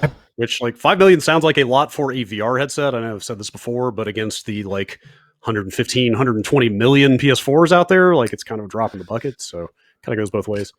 But what's Oculus sold? Like probably about a fraction of that, if I had to guess. I don't know. Yeah, I don't believe Oculus puts out hardware numbers. I'm not 100% sure.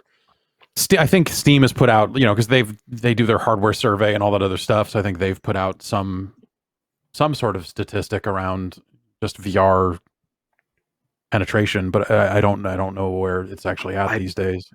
I looked up Half-Life Alyx ownership numbers, which even those are pretty fuzzy based on scraping Steam data and stuff. I want to say it was like 2 million that owned Half-Life Alyx or something along those lines. Okay, so that's more than I would have thought. Okay, yeah. I mean, PSVR is a pretty great product all around. Like, it's still the most comfortable and easiest to put on VR headset that I've used. Yeah, I think it became a weird pain in the ass just with all the cable runs and all the other stuff, and obviously like the dongle, the dongle situation with the PlayStation 5, just like that stuff sucks. Like having to download PS4 games to play VR on PS5 instead of being able to use the PS5 version. Like the moves are shit. Yeah.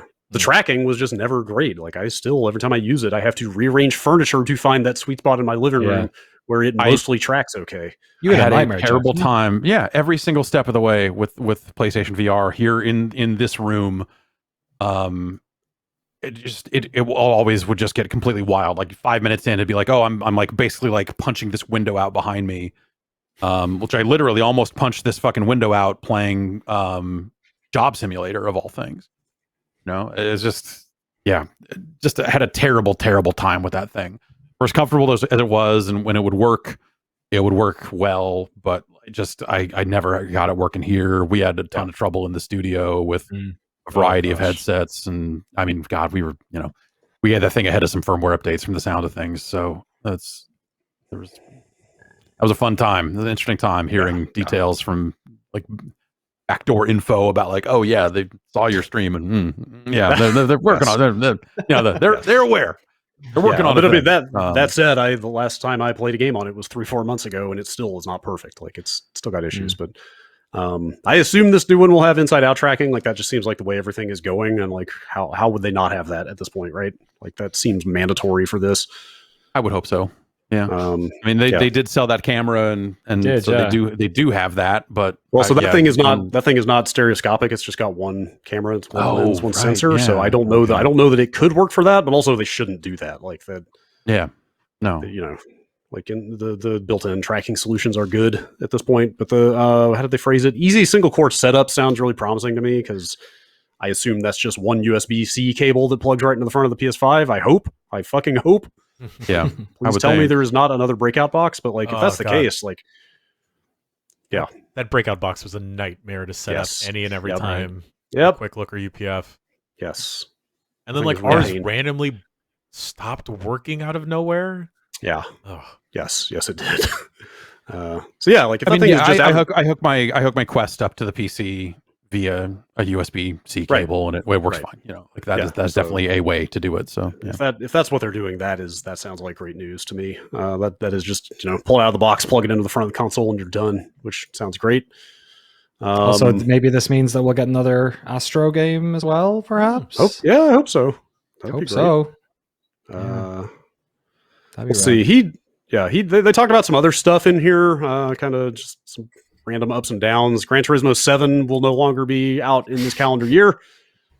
Raise your hand if you were remotely surprised. Has a Gran Turismo game ever shipped even remotely close to when they first said it would? Polyphony is still re-stringing their violins for the menu music. They have to. It takes a while to make perfection. The microphone we taped to this muffler fell off, and we got to redo 6 months of work. Yes. Well, now they're having to record all those mufflers over Zoom, so that's even worse. Oh, wow. I mean, in fairness, obviously the pandemic has been rough on development across the board, but even in the past, GT games take a while. But he did say they asked him about more Sony first-party games on PC, and their language is a whole slate of them is on the way, starting with Days Gone this spring. So finally, the PlayStation games you love on the platforms you own. Days Gone coming to PC. Yeah, the copy just writes itself. That's right. They asked him about kind of how that stuff went with Horizon on PC, and he basically said like they tracked two metrics. They tracked how well the game sold and also how mad the PlayStation audience got. And I think his phrasing was essentially like, there was not really an adverse reaction there, so we consider it a success. So yeah, how mad the PC audience got at the quality of that port, like that, that's a different story. Horizon launched a little rough there. That was a little rough. Yes, that was a little rough. But I mean, he said, firstly, in terms of the straightforward success of the activity of publishing the game on PC, people liked it and they bought it. We also looked at it through the lens of what the PlayStation community thought about it. There was no massive adverse reaction to it, so we will continue to take mission steps in this direction. So, sure. So Bloodborne, let's do it. Also, probably. Horizon is like pretty identifiably a PlayStation game. I feel like Days Gone maybe a little less so, but like, did your Bloodborns and your God of Wars eventually make their way there too, or are those two PlayStation centric to give the PC audience everything? Like, I think do you God hold of some War. stuff right? Like Yeah. something that long and storied. Do you like? I have to feel like they hold some stuff back to still try to entice people to buy the hardware. I just don't think Bloodborne ever happens unless it is a full remaster, like something like with Demon Souls, where it's like, okay, now we're going to take it and a whole new team's going to do it because From is busy doing 9 other games and they don't care enough to work on this Sony published game when they've got their own other newer deals happening out there. I wouldn't be shocked if just like Bloodborne kind of never happens again. Yeah, it's like not old enough to get the full remaster love. exactly. It sort of needs to. Yeah, I think you're right. I don't. From have never done the 2 game thing, you know, or like gone back They to can their barely back do the catalog. one game thing. Yeah, especially on PC, right? Like there's a Yeah. decent history there of them having sort of not optimized, or PC players having to do a lot of work to those games. So yeah, Yes. unfortunately, I think you might be right on that. But I'd love to see it get that 60 FPS. Yeah, I mean, they seem to be in a good spot now with PC games, but Bloodborne was definitely prior to them getting there. So yeah, I think those were the big ones. Let's see, PSVR. Horizon 2, did they say was coming second half of this year? Yeah, that's been confirmed for this year for a little bit. No, but Yeah, he said it was second half. I guess that was probably assumed, right? Yeah, I think that was in I that think they last had- trailer they put out. Oh, If I'm okay. not mistaken, I think. That's the big stuff, pretty much. They're going to give away some more games this year for what is that initiative called that they did last year? The Play at Home initiative. They were going to give away that last Ratchet and Clank game from PS4. Oh, And some stuff Makes like sense. that. So yeah, that's cool. Yeah. So there you go. Cool. I'm going to mention this. Probably nothing. But I feel like this is the world we're in now. Phil Spencer was on some stream this morning. He's taking part in some like Microsoft like AI conference or something. I can't be a part of this conversation. This is where we are now. We have to do the meta analysis now of, is he just doing it like I'm he just did going it to before? punch out of this pundit thing. I can't do it anymore. I have no takes. Tank is empty. If this is where we're at, Take, fill up the take. So what's written on Jeff? There's something in Jeff's background there. What is that? Is that a Ziff Davis logo? What's going on? Is that... You know as well as I do, the takes are your stock and trade. If you've got no takes, you got nothing. all right. I don't know. Again, we get to play the meta game here of, did he put the Xbox logo and the Kojima Productions figurine right next to each other in his camera shot oh boy. Ludens. to imply something, or did he do it to troll people because he knew people were going to be looking there because he put an Xbox Series S unnoticed there last year, and Todd Howard put a bunch of Indiana Jones shit in his camera shot right before they announced that game, and this is more to me. This is more about my read on Phil Spencer's sense of humor and personality, and whether he would be doing this intentionally to get a rise out of people or not. At the same time, if the rumor came about that Microsoft is funding Kojima Productions' next game, like, that is the easiest thing in the world to believe, and like they That'd probably be a should great do guess. that. Like they should do that, right? Like that's the other reason to bring this up is like, I mean, no. Did you play Death Stranding? No, they should not. well, set aside your personal feelings about Like, Death yeah. Stranding. Are you asking? Should Microsoft go flush money down a toilet for a while? That's- Sure, I get no. I think Death Stranding did Whatever. all Death right. Stranding, it did fine. I don't like that. Death Stranding in no way like sunk the Kojima name. I will say that. Like, if you get no lower than it already was. if you get Hideo Kojima for your next game, it is still a get. Like he is not a get all of a sudden because of You're Death right. Stranding. You're right. And for as flawed as Death Stranding is, it is a fascinating and singular game. Like, there is something completely wild about that game, whether you like it or not. Which makes the next step even wilder, because he's pushed himself out there. So And now he's it came like, back all right. largely good. So he's like, Here it is. All right. Metal Gear Survive 2. That's what we're doing. Yeah. he's got So- it out of his system. So he's just Yeah, saying it's he's like what would- creatively what would be the satisfied. what would be the weirdest project they could take on? It's Metal Gear Survive 2. It's like, yeah, the one we didn't make, we're gonna come back in and make a sequel to it and salvage like that. I'd love to see that. I'd love to see. Like I feel like this bears commenting on in the wake of all the Microsoft executive comments in the last few months about like, yeah, we're still looking at acquisitions, we're still looking at partnerships. Like there is an appetite here for that sort of thing. Like you kind of have to look at all of this stuff through that lens for now. But also I think that like they've gone to this well one too many times already with this stuff. So you mean the webcam thing? Webcam thing. I think this is a situation now where if they weren't already thinking this, now they have to look at this and go, oh shit, all right, we're done with this. Right. Like unless you've got some object that if I put it in this shot is just they're not going to know what it is because it just looks like something weird. Then yeah, I don't think they can do it ever again. After that, because what was the other thing? It was like in the initial Series X ads, they were all wearing the headset that just got announced. Oh, really? Okay. Yeah. I'm trying to think. There's been like a whole series of these. I think it started with the 3080 announcement video last year. Maybe. I think that was the first one because he had the 3080 was like mixed in with his spatulas the whole time or whatever. Oh, right. Yeah. In the background. He's just like kind of turned around. But like that was. Or maybe that was after the Xbox. Was before that. I think you're right. I think you're right. The Xbox stuff was before that actually. That said, yes, like this absolutely could be the moment where it's just like, okay, stop doing that. Like nobody stop teasing this stupid shit. Or they need to like have these weird swerves in there for a very long time and then put one over on people a year later or something. But yeah, they probably need to get away from this unless they I don't know, whatever. I'm sure they love speculation. They love to get people talking. Hey. And here we fucking are. We're talking about Microsoft right after we were talking about Sony on this podcast. They did it. Yay. No, but like, yeah, I don't, there was like Nintendo stuff in that shot too, right? So come on. Yeah. Yes. When Microsoft buys Nintendo, then now you're talking. Then you'll see something. I mean, again, man, like $7 billion and change for Bethesda. I feel like anything is on the table these days. Yeah, I guess so. I mean, probably not.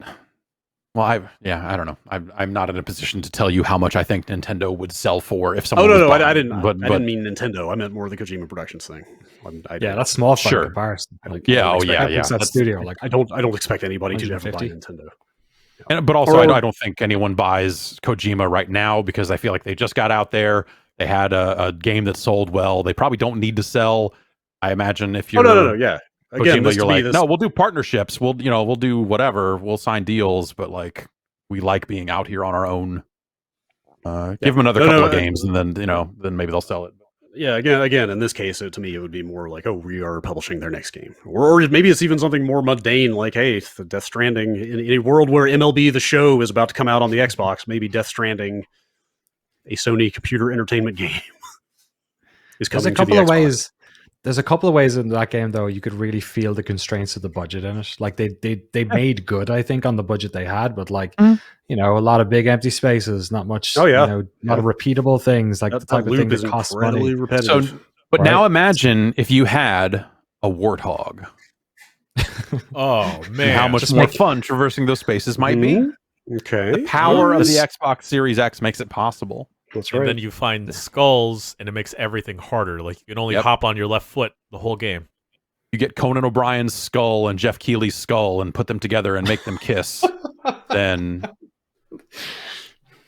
that is a very beautiful version of the silent cartographer. That whole game, right? It's just kind of, yeah, sure. Be a lot easier to chase away those weird floating dudes if you're had a stupid AI grunt on the back of your machine gun. That'd be cool. Right. Yes. Hey, we've been having trouble getting a closer in here to really polish off Halo Infinite. Hideo Kojima, he's coming in, bringing him in. No. Now that's a guy who can ship a game. That's right. Time to on time and under budget. Take all these cutscenes, throw them the fuck away, burn them, burn these old cutscenes. We don't need them anymore. You don't need the last mission right here. You don't need the last mission. Just play the first mission again. We'll just make you play the first mission of the game again at the end of the game instead of finishing it and doing an ending, and that'll be fun. Only the helmet's going to come up, and you know what's inside the Master Chief armor? Norman Reedus. Nothing, man. Oh man, what a baby. Yeah. Yes, down in the boot area, there's a baby in there with a joystick making the fucking thing walk. God damn it. I'm just going to say it now because instead of waiting until emails, we got an email this week that literally just said, hey, if Kojima ever gets to make another Metal Gear game, do you think he will just cast Norman Reedus as Snake? Oh, God damn it. Maybe Sure. not Snake, someone else. I By can the see time it. that comes I can back totally around, see it. I think his Norman Reedus phase will be over. He will have someone new Yeah, in his life. it'll be Oscar Friendship Isaac. with Norman ended. Yeah. New friendship is with. Yeah. Get David Hayter back in. Make it a whole new David Hayter game. With his likeness, even somehow. Yeah. He's a Michael writer. Cera. Michael Cera is Solid Snake in Young Snake Tales. Oh, man. All right, now we have to move on. It came to light overnight that Vampire the Masquerade Bloodlines 2 will no longer be shipping this year. Also, the studio developing it, Hardsuit Labs, is no longer developing it. They have been, whatever the arrangement was between them and Paradox, right? The publisher. Paradox The owns arrangement about is 30% of them. Okay. Yeah. Oh, Yes. really? Okay, I had missed Yeah. that detail. So yes, that arrangement has been dissolved, and they say they Well, are shopping. Well, not the Yeah. ownership arrangement, but the No. I'm sorry, the development arrangement, like the Hardsuit Yes. Labs working on the game has that arrangement has ended. They were not leading it. They may still be doing something on it. But Is they the- say was it in this statement? There's a lot of information coming from different angles here because there is this sort of conversation between the CEO and who was the other executive at Paradox.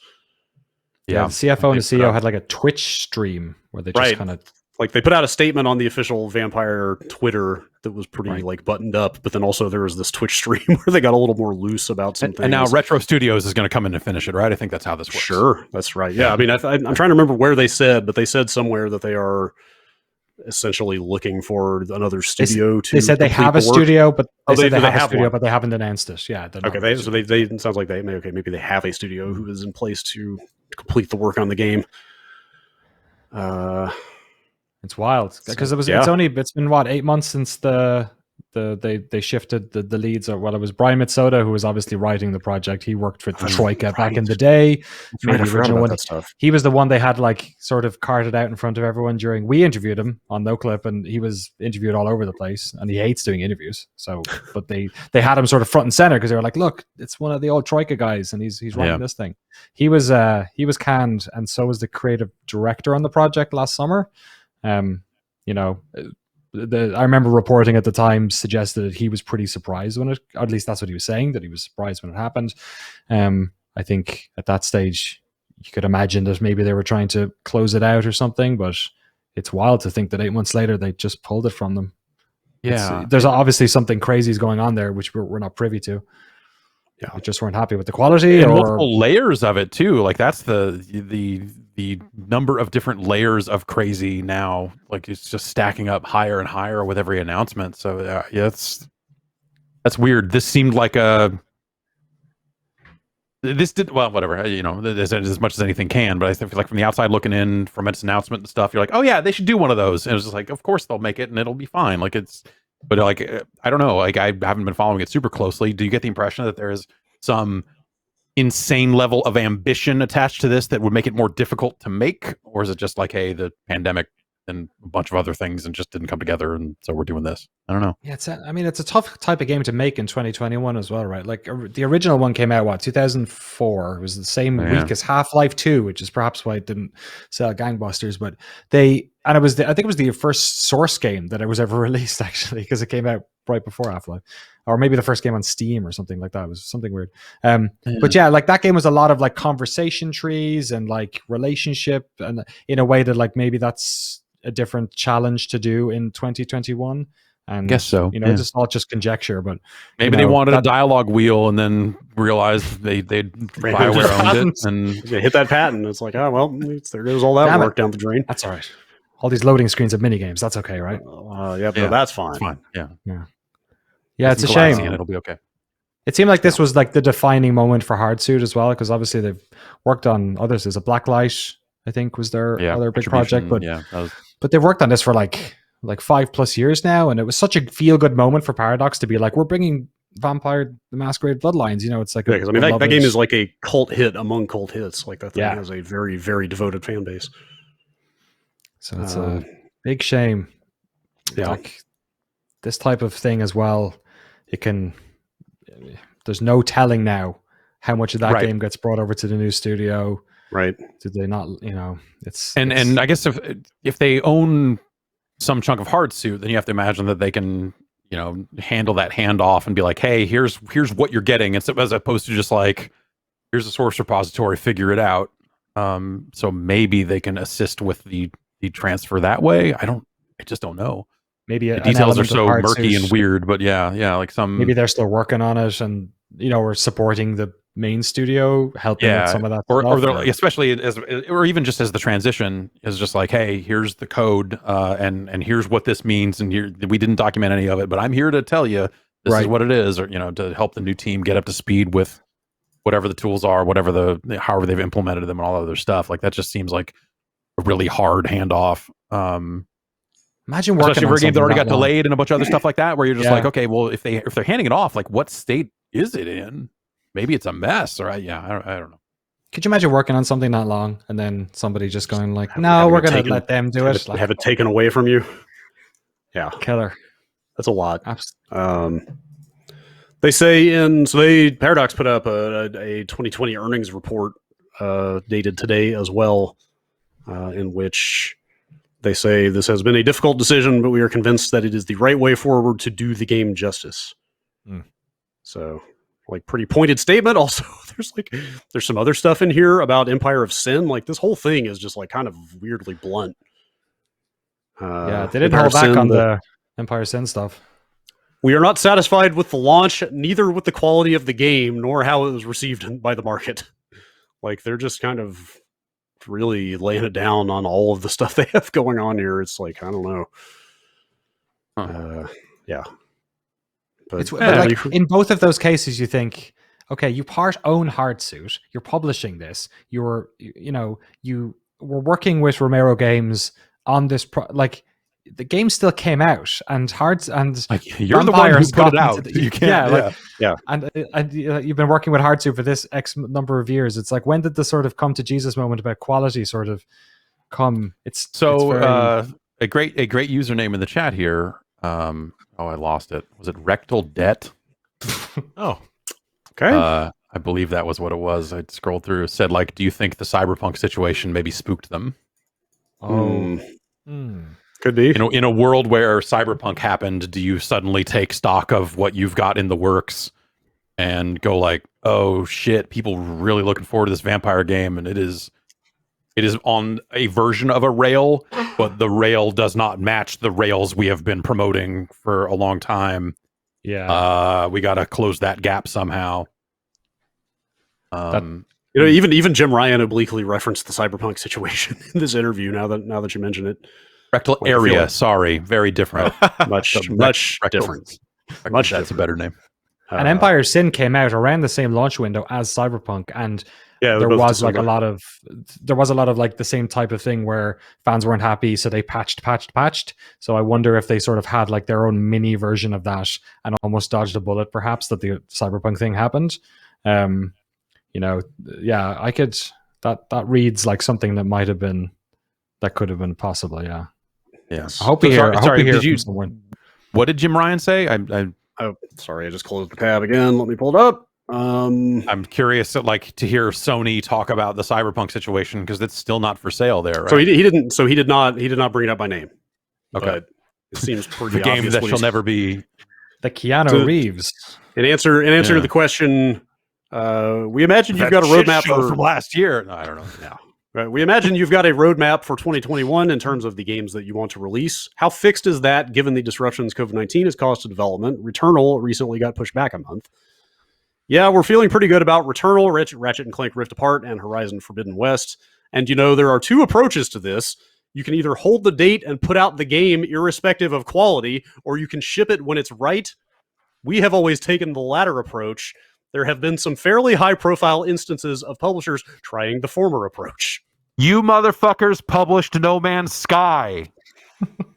To this day, I don't think No Man's Sky and Cyberpunk are comparable in that regard. Like, so No Man's Sky worked. I agree with you. No Man's Sky was playable. Yes. I mean, I finished Cyberpunk on PC. Did you finish No Man's Sky? You never finished. No, Alex did. Alex did. Wait, you can Yeah. finish no matter. Even Yes, at launch, there there's was a- a sort of get to the center of the galaxy kind of you've seen Oh, yeah. credits-ish sort of Yeah, thing. yeah. I think. Yeah. Yeah. But- I don't think those launches are not. But directly Sony was comparable. responsible for a lot of the marketing and 100%. situations that No Man's Sky that created that No Man's Sky situation. Like, if you The think hype. back to us in that hotel before that game got announced, looking at that game and talking to them about that game, and then what it spiraled into as Sony started putting out more and more press releases, some of that's on Sony. I mean, yeah. it was a functionally infinite universe. It's exactly what they said it was going to be in that regard. And In I that went back regard, recently. I fact checked this shit recently. Like, there are news stories from like the month before No Man's Sky came out, explicitly saying like, "Hey, this game doesn't have multiplayer." Like, that stuff was out there. Like, Totally, yes. Cyberpunk is a fucking broken game on the PS4. Like, you cannot play through that game at any measure of reasonable. I'm quality. not saying broken, not broken. I am saying level of quality and kind of like the marketing matching. That is a situation where if they had pushed that game back, they would have not run into that sort of situation. So I think for Sony to be out there saying that, I think Sony that is on them. Was that I in the wouldn't even put Ryan a lot era? of that at Hello Games? I think that is something that Sony kind of created some of that situation on its own with the way they showed the game off pre-release and some of that other stuff too. So I'm not saying it is a full fucking 100% lineup from those two situations, but for him to be like, we like to ship the games when they're good, like, yeah, now you do. Man. All right, what were we talking about? I completely lost the Bloodlines. Vampires. Bloodlines. Okay, well, I think we covered that too. Honestly, Ready when it's ready. Sounds like. Maybe. Yeah. Be surprised if it'd be next year at this stage. Oh, I guess it's No, hard to tell how far these games are. Yeah, I mean, Maybe they don't just give some- any time frame. They don't give any time frame whatsoever. I think they just say not in 2021, which seems about as open ended as it could be. But I mean, you'd have to be if you're literally shifting development to another studio. Yeah. All right. Crazy. What is BlizzCon happened on Friday, or BlizzCon line, I guess is what they actually called it. Oh, More like gross. BlizzCon, am I right? Did you see the Twitch stream of the Metallica? foyer of the foyer of the hotel? Somebody just did like a what's the name of the hotel that's beside BlizzCon where everyone hangs out and people fall in the fountain and all that? Somebody just did like a 48-hour stream of that with like fake people having conversations you could overhear and stuff. It was pretty great. Wow, that is pretty good. That's where I spend most of my BlizzCon 2021. It's just like whatever the big hotel is in walking distance of the Anaheim Convention Center. Yeah, it's like infamous the stuff that goes on there. So it was like, yeah, it was a pretty cool stream. Yeah. Anyway, sorry. That is esports after dark. You don't want Ugh. to be around that. Yeah. They announced that Diablo 2 remaster. I guess remaster is the right word. Diablo 2 Resurrected, which everything got leaked about like a month ago. It looks pretty good. Any thoughts? I mean, it looks like Diablo 2 but 3D. Yeah. Which is pretty much how they're billing it, because they're flat out saying like, "Hey, we're not changing a lot. Like it is Diablo 2 as it currently exists with all the balance changes that we've made to date, but not a bunch of new shit other than convenience features around picking up items and skill specking and some stuff like that. But like, they seem pretty sensitive to the criticism of Warcraft 3 with this thing. I love Diablo 2.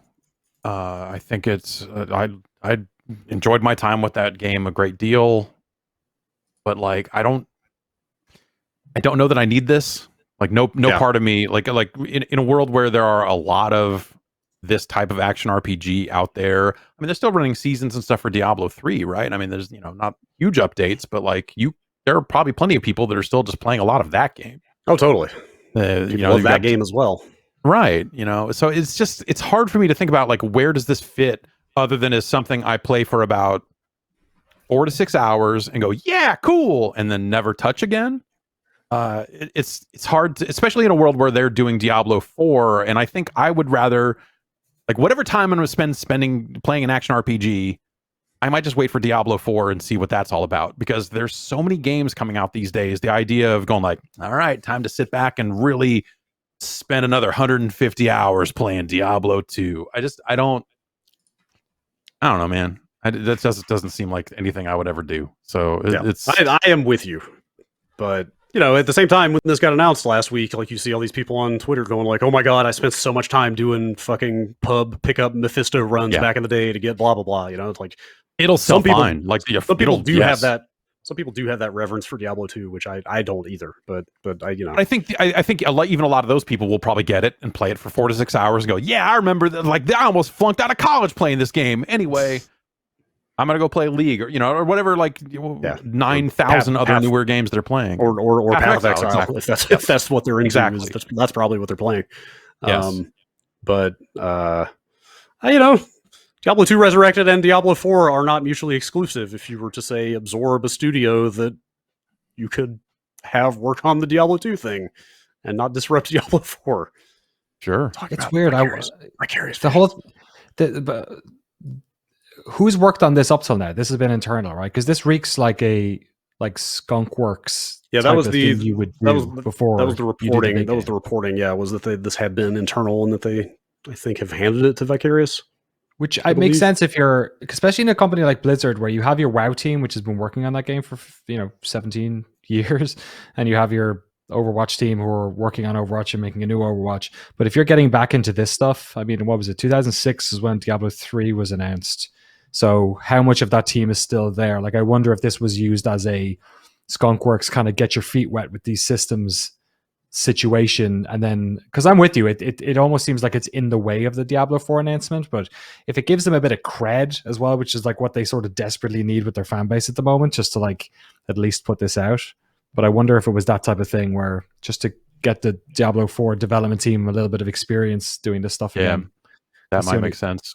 But also, in terms of credibility, it sounds like that, well, I don't know, it's still in some kind of regional alpha or whatever, but like people playing that Diablo mobile game, I feel like the word coming back from that has been that it's like been pretty good.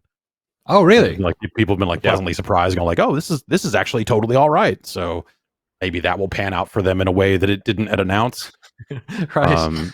Yeah. And well, yeah. So like the Vicarious stuff is interesting because today they announced the new versions of Tony Hawk.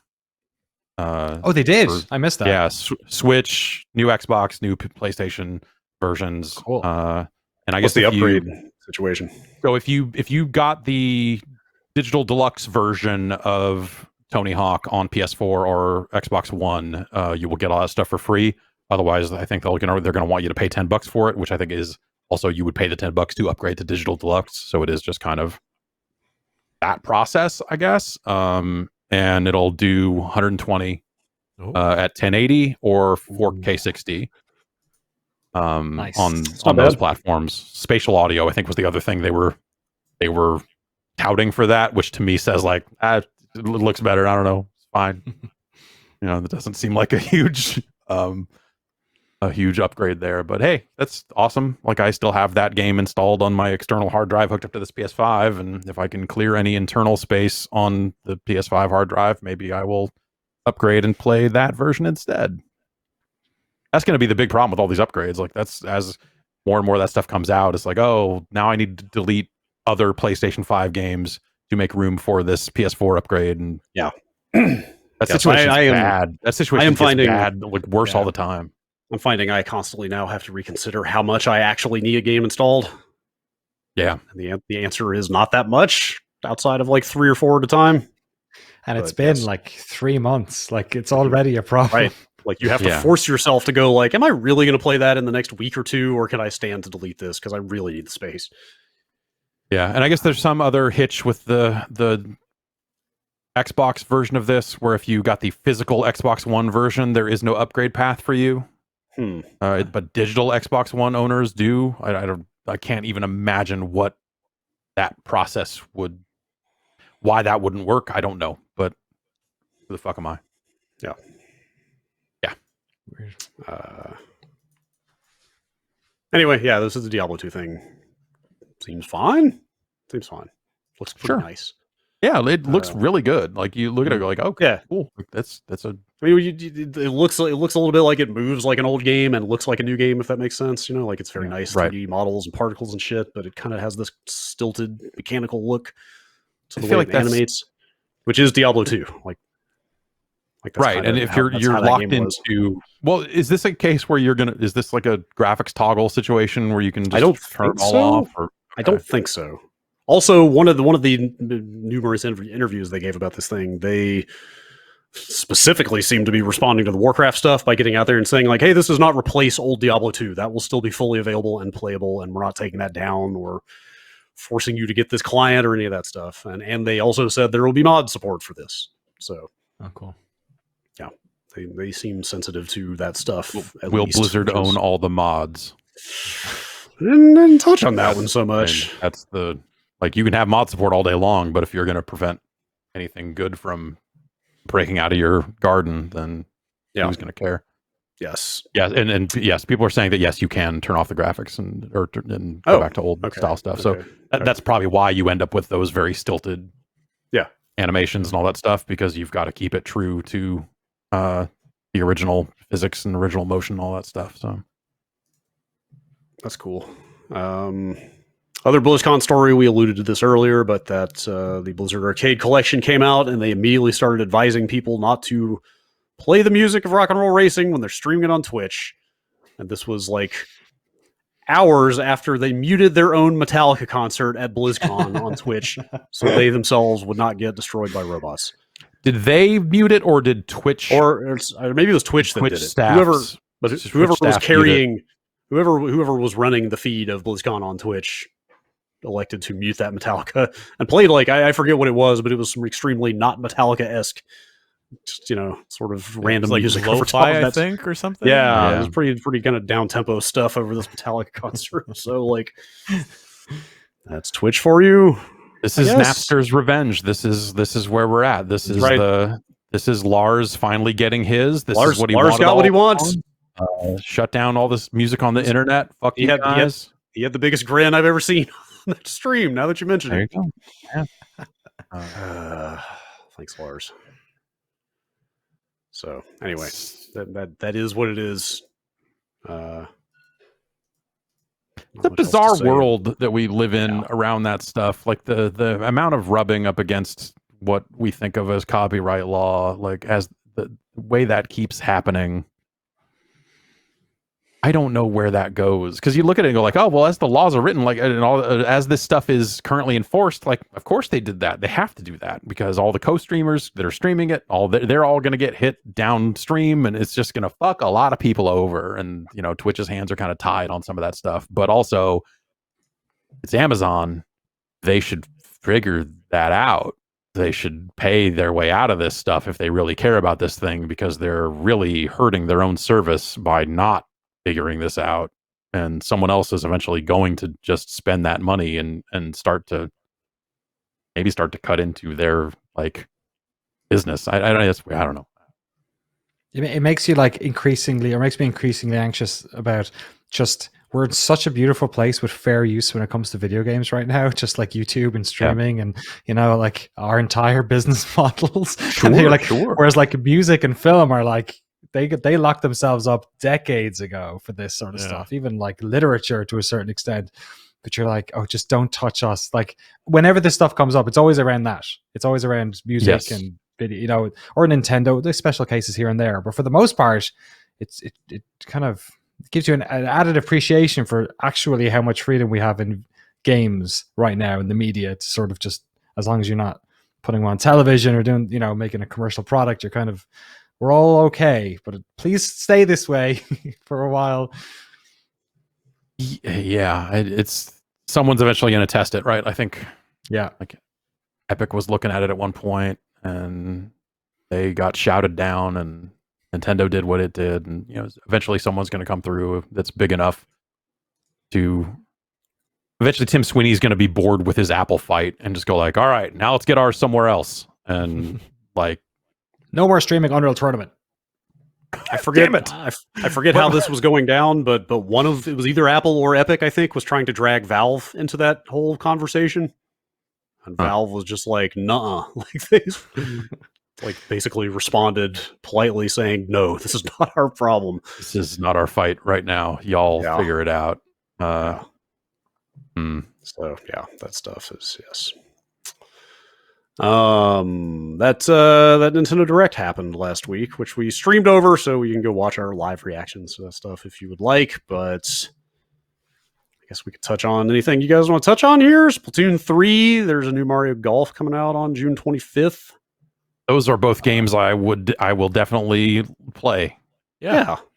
Yeah. Mario Golf is cool. Very excited about Mario Golf. That Splatoon trailer was very strange. That felt like a little bit like a bait and switch to me. The way that it started, like, felt like, oh, are they going to make a single player, like, story driven Splatoon game? Are they going in some, like, spin off direction with this? And then it was like, oh, they're just making Splatoon 3. Like, I don't know. They may also do that. It's hard. Maybe. Yeah. I guess the DLC of 2 kind of experimented with some more character driven stuff, right? But yeah, I think that would do them well to have a larger single player or co-op element to that game. I think that would help balance, I think, that game out and maybe make it appeal to even more people. That's kind of what I was hoping for, was something a little more robust than just a mostly multiplayer game. But yeah, let's see. That's kind of the big Twilight Princess. Yeah. Sorry. No, Skyward Sword. Sorry, Skyward Sword. Yes, Skyward Sword HD is coming to the Switch with optional motion controls rather than mandatory ones, which has to be an improvement, I guess. But anything would be. I don't know. Hard to make it worse. Yes. That was the first Zelda I ever bought. Really? Wow. Yeah. Really? I had Wind Waker, but a friend gave it to me. Huh. Wait, had you not even played a Zelda before? Wow. Nah, man. Holy I was playing shit. Gianna Sisters and Speedball. I don't have time for these. Man, I get weird. It. You got to justify your life choices. That's totally valid. I get it. Yeah, GameCube was the first Nintendo I ever owned. So wow. Did you ever go back and play any of the old Zeldas? Yeah, I have done that. Yeah, I played Ocarina. I haven't completed it yet. I tried to play it on a stream a couple of years back and got maybe 4 hours in and then got lost. But I should do that again. But yeah, I played some of the classic ones. Yeah, there was all the Nintendo stuff, the NES, SNES stuff was new to me when I was like in my teens. I kind of went back and played a bunch of it. But it's weird because then my experience was going like, what's this Altered Beast game? It kind of looks like a Shadow of the Beast ripoff. And then being like, oh, okay, huh? Yeah, kind of sure. Bittersweet. Some of those reveals. Yeah, you're like, wait, these controllers have so many buttons on them. I don't have to hit up to jump. Hang on. These Mario ones look a lot like those Polish sisters. Yeah, what is this? Gianna Sisters ripoff? Come on. Yeah. They are remaking Famicom Detective Club. Yeah, that's cool. Which is bizarre, but sure. I can't speak to the quality of those games, but that's a weird pull to be like, hey, these disk system games that none of you have heard of, can put those out. Like, sure, why not? Like I had never heard of them before this, but they almost seem like kind of proto visual novel type detective games. I don't know, is that accurate? That seems like it. Yeah, that seems accurate. And I'm only loosely familiar with that stuff. Mostly scrolling through a directory and seeing the name and go like, oh yeah, that's a game I can't play because I can't read it. Yeah. What was it out on? Original Famicom Switch? Disk System. Famicom. It's coming to Switch. Yes. These new versions are, and it's not ports. It's like full on proper, excuse me, 2D kind of hand animated and everything. I think that's most of the big stuff. Oh man, you're forgetting the best title of a game ever, Project Triangle Strategy. Oh, that's got to be temporary, right? They say working title, said it was. but yes, that is. They need to stick with it at this point. Project Triangle Strategy. It's got a real Final Fantasy Tactics or like Overbattle looking kind of vibe to it. Yeah, like a Tactics Ogre, Octopath, YuGiOh. Yeah. Right up my alley. Yeah, that looks all right. They showed a lot of it for a game that didn't have a title yet. Like, they were getting pretty in the weeds in that demonstration video. Also coming out in 2022. I missed that. That's not that demo's out, right? Yeah, that's a ways off. Yeah.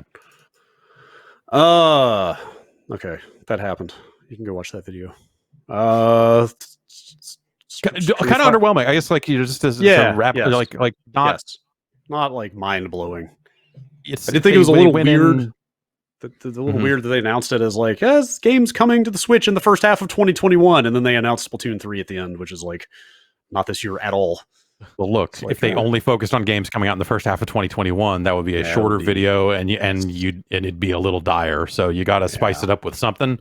but Yeah. also notice they didn't spice it up with any new information on games they've already announced.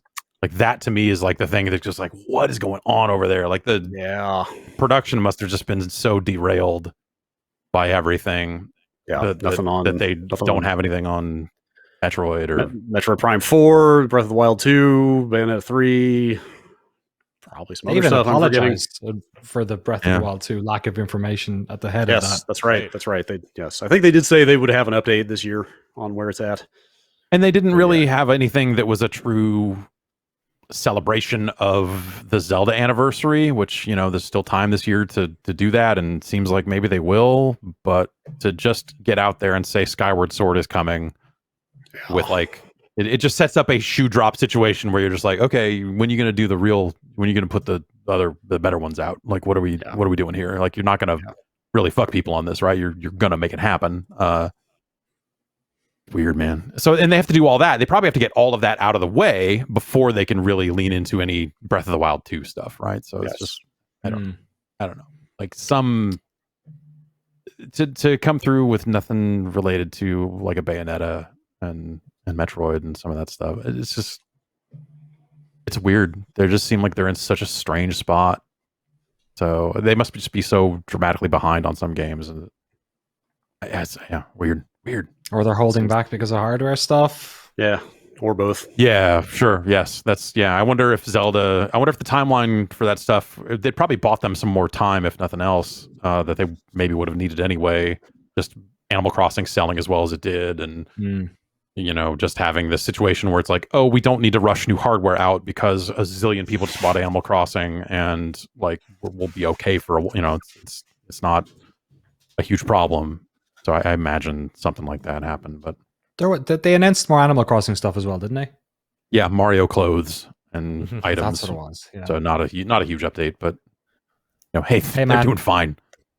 Speed golf. Let's play some speed golf. Yeah, that looked fun. It did look good. Yeah. Whoa! I got tired of. What are you doing? I got tired of waiting for announcements of new Switch hardware, so I just bought a bunch of replacement Joy-Con joysticks that I'm going to fix my stupid Joy-Con drift with, because you already voided the warranty on. Yes, also that. How much that cost? This was, let me see. You could get 2 for about $10. You can get 4 for like 16. Oh, so might as well just stock. I got the 4-pack. Joy-Cons are expensive, right? They're like also. It's like 60. Like, what is it? 70, I think. $70, I think. Well, these feel pretty good. This is like these are knockoff Joy-Con sticks, but this feels all right. They're not branded the brand that I bought. Some other brand, but whatever. Cool. Yeah. All right. The Pokemon world is rumbling that there's supposed to be big news either today or tomorrow. I don't believe any of it, because there's been like talks about a remaster of Diamond and Pearl or another Let's Go game, but I don't believe the Pokemon rumblings. I don't believe it's just a single player adventure where you just play as it's Cubone's quest. You get out there. I'd play that. A bone. Get boned. Get boned this holiday. This is Christmas. Get boned this Thanksgiving. What if you were to get Ryu'd in Fortnite right now? They're putting Street Fighter in Fortnite.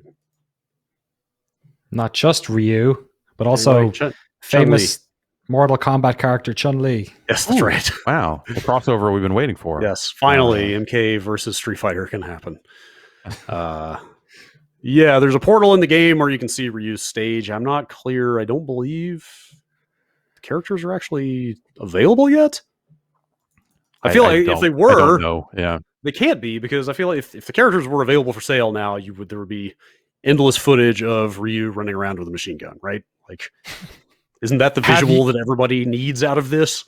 Have you considered that maybe no one cares? That stuff is out. There are videos. Yes, that stuff seems to be out. Maybe the least awesome character in a new game though this week. Not to get ahead of myself on the news, but go on. No, I mean you have it here. Shovel Knights and For Honor. Yeah, also they're putting Shovel Knight in For Honor, which I put in here because like when is this madness going to end? Like stop, or don't just put Shovel Knight in whatever. Like I don't care. Don't stop. Don't stop with Shovel Knight. It's a great joke. Keep putting Shovel Knight in games. Yep. I mean, like that's this one really, to me, really funny one too. I thought it was really funny because like this one, at least most every other game Shovel Knight has been in is like a similar like 2D game where they just sort of like, they might have to redo the sprite, but it's like basically a similar style game to Shovel Knight, right? But like they had to build and rig a full-on fucking high-quality 3D model, a realistically proportioned model of Shovel Knight to put him in For Honor. It looks great too. It's kind of ridiculous, and it does look very good. It does look very good. It's really dumb. While we're talking about stuff that doesn't look good, I'm scrolling through these pictures. Ryu looks like shit. Oh, really? Yeah, doesn't His look good. face looks bad. It doesn't like Chun-Li doesn't look outstanding either. But this, I mean, I guess Fortnite looks like Fortnite, so kind of whatever. But like, they look plasticky, right? Oh yeah, look at that. I guess that's that kind of like Fortnite always had that kind of action figure come to life vibe to me anyway. With especially as they started rolling out more of these different characters, like like the Snake Eyes stuff and some of that other stuff. It's like okay, like you're gonna bring all these guys together. Like that's an aesthetic that maybe works. But I just on its surface, just looking at it, it's like that doesn't look good. Ryu looked much better in Monster Hunter when he was holding Monster Hunter weapons and doing Monster Hunter stuff. That was way cooler. Okay. Thank you, Danny. Kotaku did the thing that somebody needs to do and just posted a story about Ryu shooting a gun. It's a giant minigun.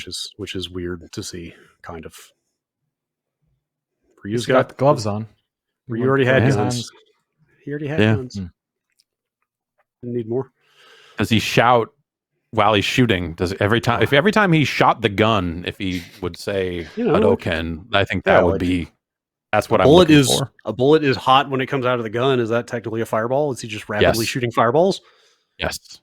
If he's doing the minigun, what does he say with the kick? Yeah, if sure. he just that's exactly what he says. He says looped. Yeah, that's some pound cake. That's what he's saying, right? Like I said again, Amiga 600 version of Street Fighter 2. Okay, like he said different. Yeah, exactly. Yes. Memories. I debated putting this in here, but here we are. There's a story going around over the last week that 22 Cans, Peter Molyneux's studio, has laid some people off, which, obviously, first of all, condolences to people who lost their jobs. But it kind of made me go, hey, remember 22 Cans? I guess. And then and then I said, hey, remember Goddess? And I went and checked, and Goddess, in fact, still is in early access on Steam. And the last development update is from 5 years ago. When they turned it into a mobile game, right? They did Goddess Wars. Yeah, they put out Goddess Wars, which is at least on Steam is a separate product. It's not even it's not even part of Goddess itself. It is a separate game in early access. Yes, also in early access. They did a game also since then for Congregate, which is on Steam. Which is not a Flash game. Okay, but that doesn't work anymore. Yeah. Let's see. They did the Trail Frontier Challenge is the game they did for Congregate, also on Steam. Not in early access. Huh. I guess I'm so I feel bad, but my first reaction to this was that I was surprised that 22 Cans was still like a going concern. I thought I just kind of assumed they kind of went away after this stuff happened, and I guess I'm surprised. I imagine a lot of the folks who were there when all that announcements happened have moved on. Guildford is like a hotbed of development studios and talent. So there's no information on how many people are affected by this, right? We've no idea if it's 5 or 50. No, I think they just said a number of roles have been made redundant is the statement that they put out. Development at the studio is continuing, however, but Goddess is never getting finished, right? That's never coming out of early access, right? It's just I feel like at some point I want to say they said that, hey, we're done with Goddess. I thought that there was a moment there. Maybe they did. Maybe they did. I looked through the kind of Steam news feed and I didn't see anything definitive to that effect. Okay. but it's kind of hard to find a central resource for everything about a game on Steam, especially in early access. You can't go to planetgoddess.com. Unfortunately, no. Sadly, that no longer exists. I don't know, man. It's just still there. What's that? Is Molyneux still there? I don't know. Like, that's kind of the thing about all this to me. Like, here let's see. Let me just work backwards. Doesn't he own it? February 3rd, 2016 was a Goddess Wars update on the Goddess Steam page. Yeah, because I think if you buy one, you get both. So it's not like while they're separate product pages, I think they are just $15 for both. But like, I don't know what Molyneux's involvement with the studio even is at this point. But like, still, just like, you think about like he is still there. Like, you think, they ran a Kickstarter for Goddess. They did what was the insane app that they did? The Curiosity. What's inside the cube? Right. What's inside the cube? Like, they did that whole publicity stunt, and then the game just kind of never got finished. There's a news article from Eurogamer from 1999 about a game they're working on called Legacy. Yes, I saw that was mentioned in this layoff story, is that they had announced a game called Legacy, but there's not really any details about what it is. Yeah. And it's been 2 years since they announced it.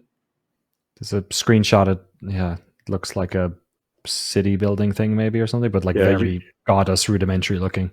Eurogamer describes it as a workshop tinkering industrialist sim inspired by Molyneux's first game, The Entrepreneur. But I don't know, man. It's just reminded me of that whole situation, and it's just so weird to think that like the creator of Populous and Fable, went on to do this early access game that seems to have just been abandoned. It was not a great game. No, obviously it needed work, but like, and Milo, yeah. God, Milo, right? And Fable the Journey. Yeah. And the guy that won Curiosity, I guess he never got paid, but there was no profits. Like, it was supposed to get a share of the profits, and I don't know that there were profits from that, right? Oh, yeah, it's hard to say. I don't know that they were in a position to give him much of anything, but I don't remember exactly where that balanced out. But at the time, that was definitely the story. Was like, hey, that guy won, but it's not like he got some amazing thing. Yeah. All this is like ancient history too, right? Like, we're all like now, anything to do with Molyneux is like a story picked from the years ago. We're at a point now where I think like you make a joke about like Molyneux being infamous for overpromising and under-delivering, where even now I think that people are like, who, what? Yeah, it's just been so long since any of that stuff happened, and those games didn't make an impact. Goddess did not make an impact. Curiosity kind of did, for being so weird. I remember playing it for about a week there. It was the game everyone was talking about for like 2 weeks. Yeah, right? Totally. Yeah, I was like, oh my God, this is crazy. What a weird social experiment. And then you played it and you're like, oh, the way this works doesn't seem to actually, it's not as cool as you want it to be in your head. Curiosity is much more interesting. But it's a shame, man, because think about like Bullfrog and the stuff that Peter Molyneux's name was on before all this stuff, like just black and white, legendary video games. That's kind of why this stood out to me, is just like that guy, like the guy behind some of the most storied games ever made. Yeah, but it's a shame now, because now when that guy comes up, you think about all this mid-late period, like I don't know, maybe I don't know if it's his mid-period or his late period. We'll find out. But that thing of like, oh, everything he's done lately is it's the really tripling down on a game not being on rails that very much seemed to be on rails. I reviewed that game; it was very much on rails.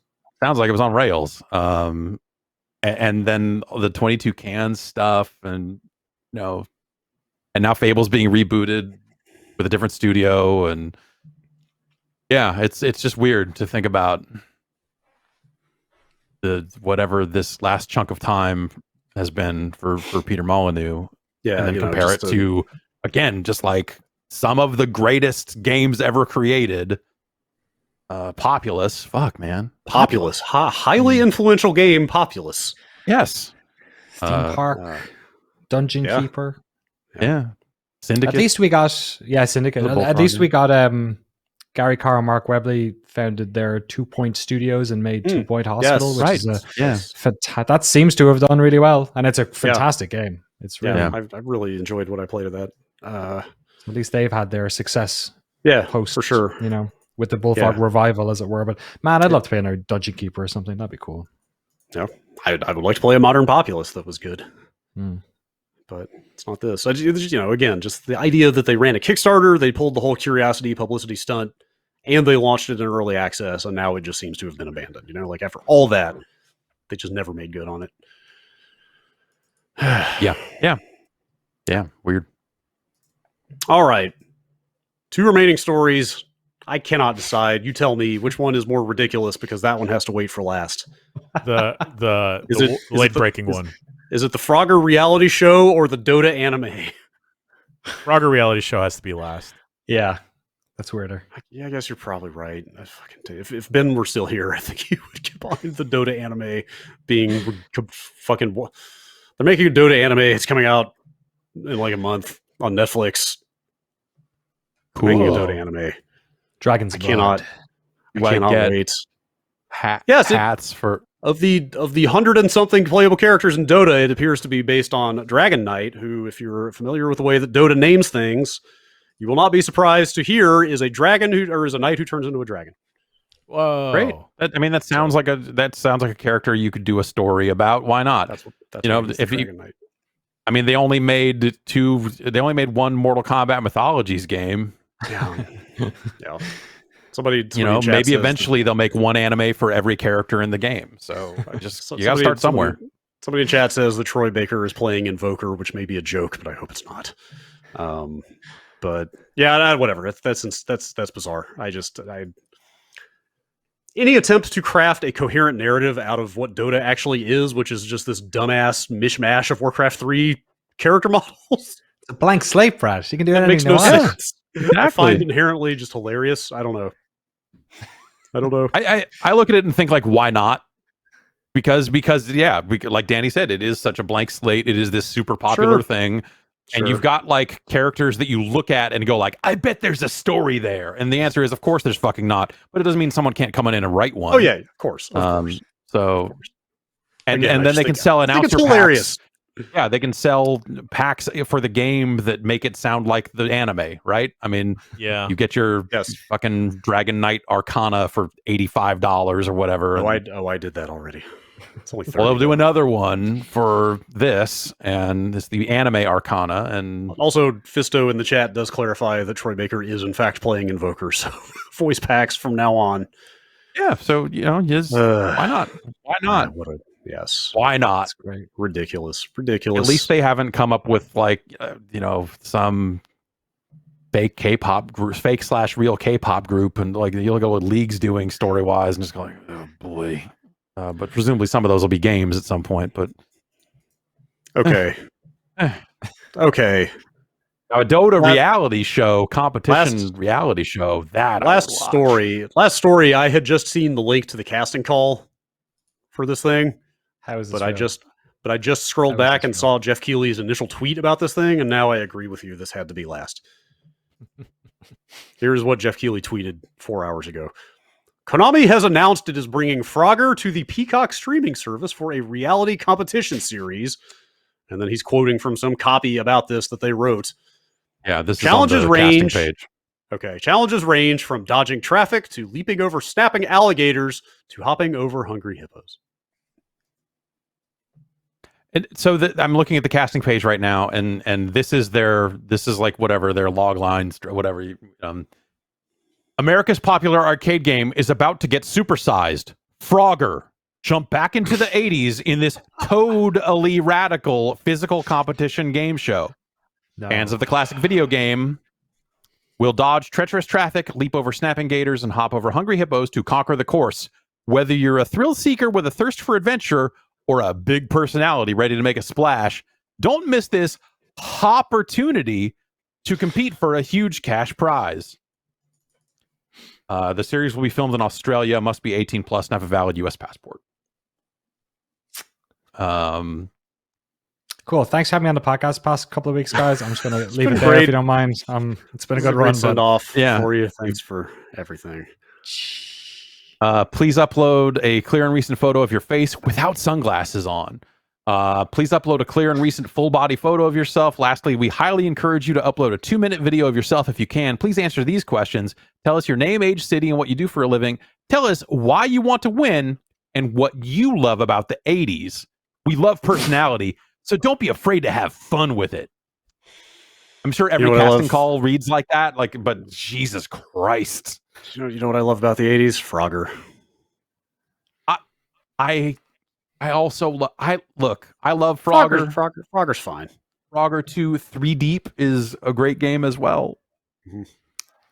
Gosh. So I guess bad names. Okay, bad hold on. Gave rise to Crossy Road and a whole legion of mobile imitators.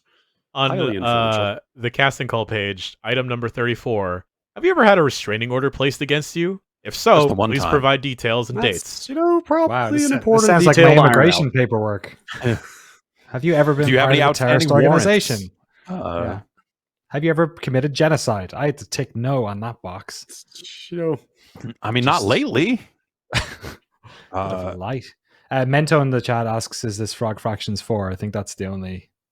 Maybe possible answer. Finally, now I finally understand what separates streaming services from cable, and it's alligators. I don't think they could do live I don't think they could do live alligators even on cable, but on streaming service, why not? No, they did. I mean, Takeshi's Castle was this, right? I mean, Wipeout was maybe not live alligators, but this has been done. This is just bringing back that show format, right? I mean, but only have they? Is the well empty now? Because that's all you do in Frogger, right? Roads, alligators. You pick up a lady frog to take with you, to get bonus points. There are snakes sometimes crossing the road you have to avoid. There are turtles that you need to jump on their backs. Take it back. Get into they can pull from here creatively. I mean, if you get into Frogger 2 stuff, that game starts underwater, so you've got fish you have to dodge on your way up. Then you get up to land, the surface level, and that's more like traditional Frogger. But then you go up into the sky, and you're jumping on the backs of birds and bouncing off clouds like Ice Climber or some shit. What if it's Frogger: The Great Quest for the PS2 instead? Yeah. What if they have you go on a full adventure where you're spitting spit at flies and stuff? Well, then I don't think they would be like, "Do you love the 80s, bro?" Is Michael Ian Black hosting this? Because he loves the 80s. I guess he loves the 90s more, but just Mo Rocca. What's that guy doing? Get him hosting this. What is Mo Rocca doing? What is Mo Rocca doing? That's a good question. I'm going to go search for his name right now. Let's get them on the Bombcast. Oh, you mean Maurice Alberto Rocca? The same. Let's see. Still a correspondent for CBS Sunday Morning. Okay. That gadfly. America's most watched Sunday morning program. Well then. Let's see. What else is he up to? He is a regular panelist on the radio quiz show Wait, Don't Tell Me. He is. Yeah. Also the moderator of National Geographic Society's National Geographic B. Great. Keep him busy. That's awesome. Yeah. It's Mo Rocca.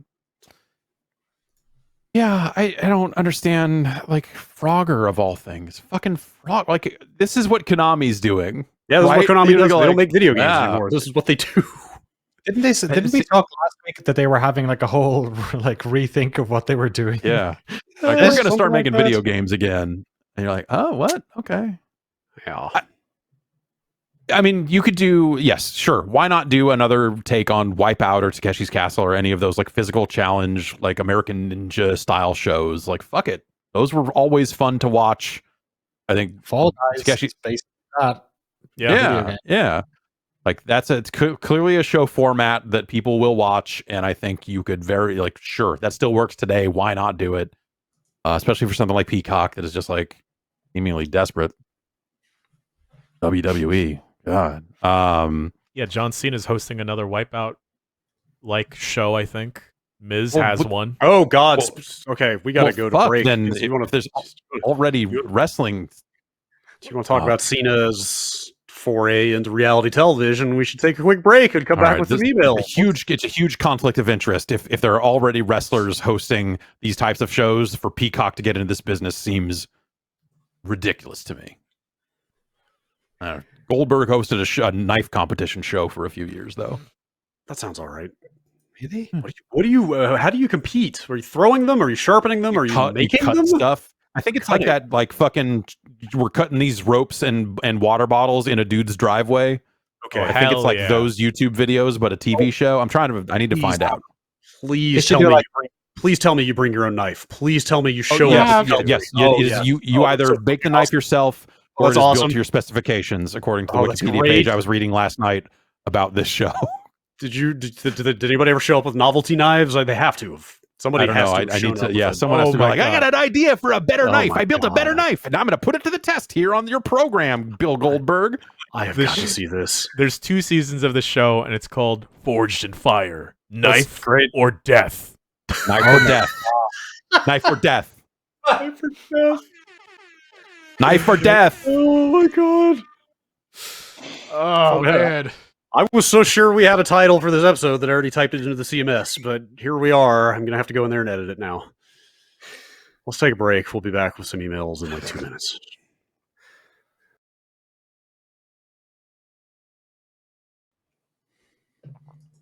All right, asked for and received. First of all, emails. We asked for them, and we received them from you, who emailed them to bombcast@giantbomb.com. Second of all, y'all asked about John Cena. Yeah, I'm always asking about John Cena. Where is John Cena? Is he back from the Phantom Zone? I went and typed Cena into this email inbox and realized I actually flagged 2 different emails about John Cena this week. So here we go. But this one was referenced directly before the break. Dave and Austin. In last week's show, Jeff said that John Cena was above appearing in the Borderlands movie. Well, what are your thoughts about him being one of the co-hosts of Wipeout? Yeah, no, totally. That's network TV, right? I mean, Wipeout is like it's true, not. That's true. That's true. Yeah, but Borderlands is a major motion picture, though. Is it?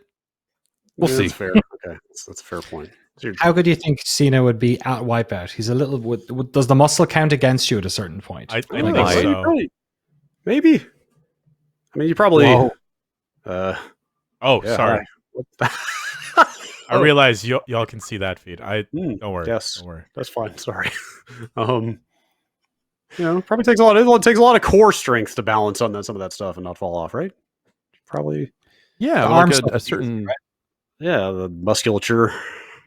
I don't think Cena is quite as, and I haven't seen him lately, but he's probably not quite as jacked as he was in his prime wrestling days. So he probably gained some dexterity back on that. Not being quite as wide and and as thick. Maybe that. I bet he would do fine. Who do you think would be the superstar that would be the best at Total Wipeout? I'm going Kofi Kingston. Kofi Kingston. Kofi Kingston. Bianca Belair too. Sure. Yeah. Yeah. Big Show. Oh, 100%. Yeah. Big time. He'd cheat code. Taker. Yeah. Oh yeah. Yeah. Flexible. High center of gravity. Really Harry helps. Funk. Yeah. He wouldn't have the best time, but he'd keep going until he finishes. He would somehow get there. Yeah. You could have an exploding Wipeout course, and he would still somehow make it through. All right. The other Cena email comes from Joe in Walsall in the UK. Warsaw.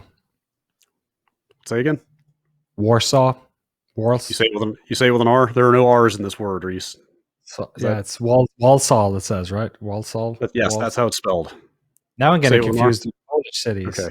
No. I'm not disputing you. I'm just clarifying that there are no R's in this word, but you do say it with an R sound. That's where my brain goes when you said that word. No, I believe you. I fully believe you.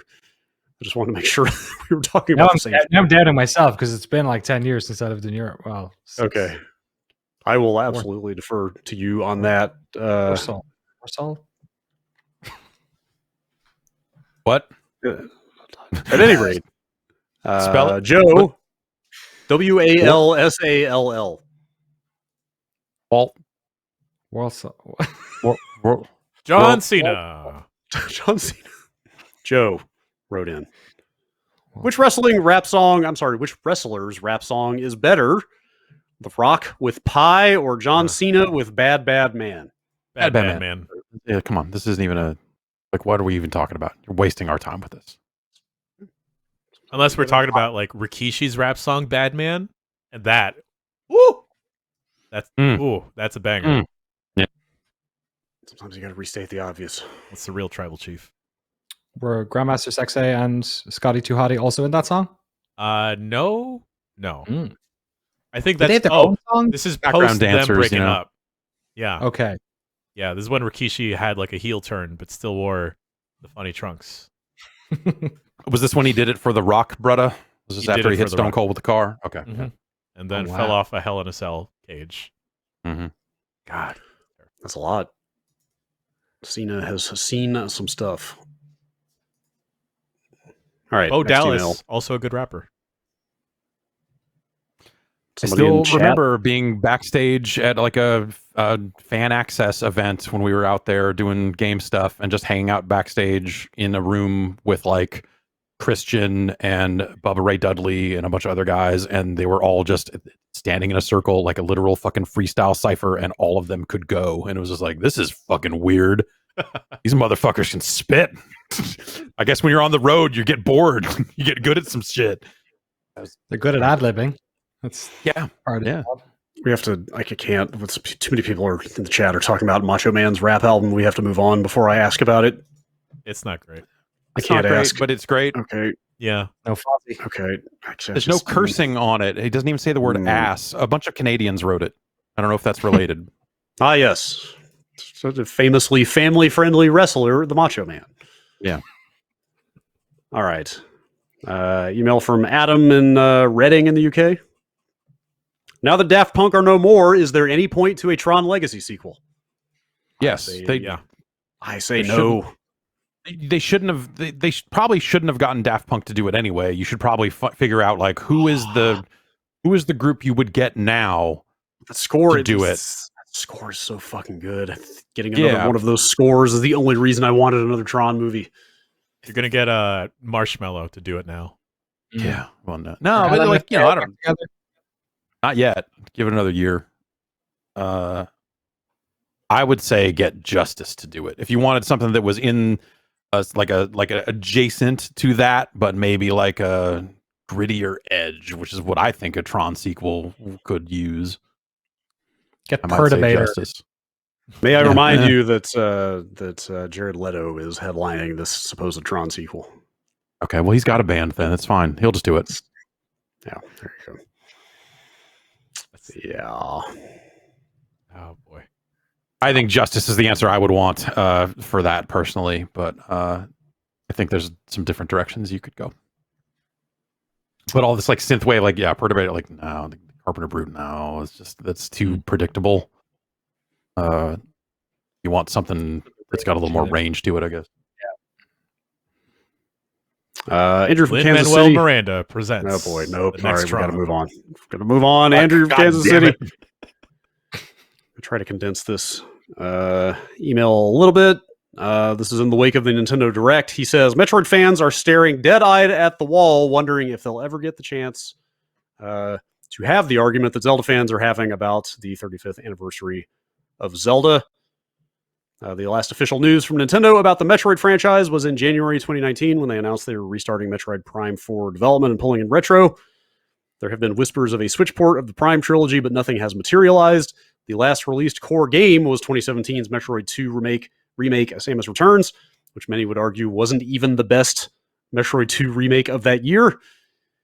It's no secret that Metroid is one of Nintendo's least favorite properties, but its current absence feels even more noticeable than usual, given the swath of well-received Metroidvania-style games in recent years, such as Hollow Knight, Axiom Verge, and the Ori games. Metroid also has its 35th anniversary this year in August. And if Nintendo wants anything, if Nintendo wants anything to keep the Metroid name afloat until Prime 4 is finished, this feels to me like a moment they cannot miss. Do you think we will see any major Metroid news or surprise ports or re-releases this year? Or will Metroid continue to be the ugliest of Nintendo's ducklings? I don't think. No, I think maybe that Prime trilogy thing happens. Because why not? And then you know eventually your Metroid Prime 4 happens. But I think all the discussion about like, hey, all these other, you know, the Metroidvanias and stuff, like I feel like that ship is sailed because like Nintendo took Metroid down this other first person path, and so that's kind of irrelevant now unless you're going to go back to making those types of games, which that sounds great because those would be the Metroid games I would be interested in. Like Prime games, never for me. So I yeah, I mean, as the emailer so astutely observed, Nintendo don't give a fuck about Metroid. They never did. Yeah. I guess the story was always like they just never really did all that well in Japan, so it was just never something that they cared about. It just like so it just wasn't. So it makes sense that they went down that road of just like fuck it, make it first person shooters. We're making them for America anyway. Yeah, I don't know. It is so sad, weird to me like, looking back though, because like thinking in the context of the NES, like as many first party games as they put out for the Nintendo, Metroid was like the third pillar, right? To me, it was like Mario, Zelda, and Metroid were the big three franchises on the NES. The big first part, yeah, sure. I mean, like, to me, it's always like Metroid and Kid Icarus are always forever linked because they were, I think they were in the Fun Club news right next to each other, saying like these games are gonna have passwords, and so they were always right there to me. Metroid was a good game, and Kid Icarus was Kid Icarus, though, so that's kind of a different thing, but yeah, it would be cool to see some remake type stuff of some of those old games, but like I don't know, I don't think they have it in them. I mean, look what they did with Mario. Look at the Mario the 3D All Stars. Look at what that was, and that is like their shining jewel, you know. And look, you know, like they're not exactly out there being like very hard, going super hard on Zelda stuff just yet either. So you know, Zelda, a much bigger franchise, is not getting its propers for its anniversary yet either. So yeah, you know, Metroid, they're not gonna. Like, maybe you get those Prime, or maybe you get that Prime trilogy for Switch or something, and with that comes like 2 new screenshots of Prime 4 or something. But I just that is the most I would expect. Sadly. I think people need to accept that this is how it is. I think I just don't envision Nintendo changing on this. I just don't think they care that much about Metroid. And we've got now decades of time to point to and go see. Yeah. I mean, that's a lot easier to swallow now because, like you said, there are a bazillion games in that style available. There's no end of games like that to play. Exactly. If that's what you're looking for. They're making Axiom a lot of Verge those. 2 coming. That's coming out soon. Yeah. This email was only signed MS. Subject line: Microsoft. No, it's not a dollar sign. It's an S. Okay. Microshaft. It's not Microsoft. Internet Exploder. All right. Subject line: We're buying Kojima Productions. That's right. They gave us the exclusive. Who would have thought? Yeah. Phil Spencer, big fan of the show. Subject line: Maneater. Body: Nelly Furtado, Hall & Oates, or the Shark Game? Oh, Hall & Oates. Hall & Oates. Hall & Oates. Yeah. Basically, anytime Hall & Oates is a choice, you go with Hall & Oates. I thought it was a Demon Souls email for a second because there's also that. I did not even know that Nelly Furtado had a song. Did you ever watch Live from Daryl's House? I literally came into this podcast to bring that up. Like how weird that is. Like it's such a great series. Daryl Hall has like this web series now where he has people over, musicians over to his house to not only play music but also to like drink wine and eat food with and have conversations. And he's had it forever. He had this. Yeah. He did one with Chromio about 8 years ago, and it is like so good. It's like we gotta get Chromio in here. It's so weird. It's weird. It is a very strange thing. Imagine they do a version of Method of Modern Love with like the voice box thing, and it's just like, dude, what? Incredible. It's so good. Really? Yes. I gotta send it over. It's real good. I do not like Chromio. Man, imagine Daryl Hall's people being like, we got to get some of these kids in here. Who we get? I know Chromeo's people. All right, get Chromeo in here. Daryl Hall being like, "What? Who? All right, yeah. If you say they're big, all right, yeah, whatever, man, whatever, baby." Every episode Daryl Hall's calling people baby a lot. Yeah, I can see that. Yeah, all these younger. What's happening to Oates? I can never. I always forget his first name. Yeah. Is it John? John John Oates. Oates, I believe. I haven't heard much from him in a while. This is a restaurant and a music club? Well, so I guess so. I guess maybe so. I'm not clear. Because I'm what at the setup is. darylhouseclub.com, and then I have an option for a menu, and hey, outdoor dining is available right now. Okay. Interesting. Okay, some of the setups they have where they play music don't really look like either one. I don't know what that space is that they're in. Sometimes it just looks like a rustic living room, but He's been doing it since 2007. okay, maybe they've also probably shifted venues at least once or twice in that time. But yes, that's been around for a while. Wow, all notes pretty good. Andy from Cheltenham in the UK. Which kind of skill tree do you prefer? Do you like the ones which limit the amount of skills to unlock and therefore you are forced to spec in a certain direction? Or do you prefer it when you have enough skill points to unlock everything by the end of the game? It depends if it's a game I'm going to play more than once. Yeah, I think Right. it depends. Yeah, I think if it's a game where you're doing like if the skill tree is like paths through a level, like lock picking, or, like a Deus Ex style thing. I think it makes sense for them to make it to force you to spec in a direction to open the high level stuff by the end of the game. But at the same time, I like it when a game, like if you're going to play it normally, you're probably not going to fill out that skill tree. But if you're going to get out there and do all the side stuff and do every little thing, you're going to break this game and unlock every skill and be way overpowered by the end. I like that. Or like I got to the back third of this game, and because I did all the stuff every step of the way, I'm now this unstoppable murder machine or fucking machine, whatever the game is. What do you do? Whether you kill or fuck, whatever. But like that, like I think that's a cool feeling to say like, hey, I put in the work and I've been rewarded thusly. It's like the man said, skills for kills. Yes, precisely.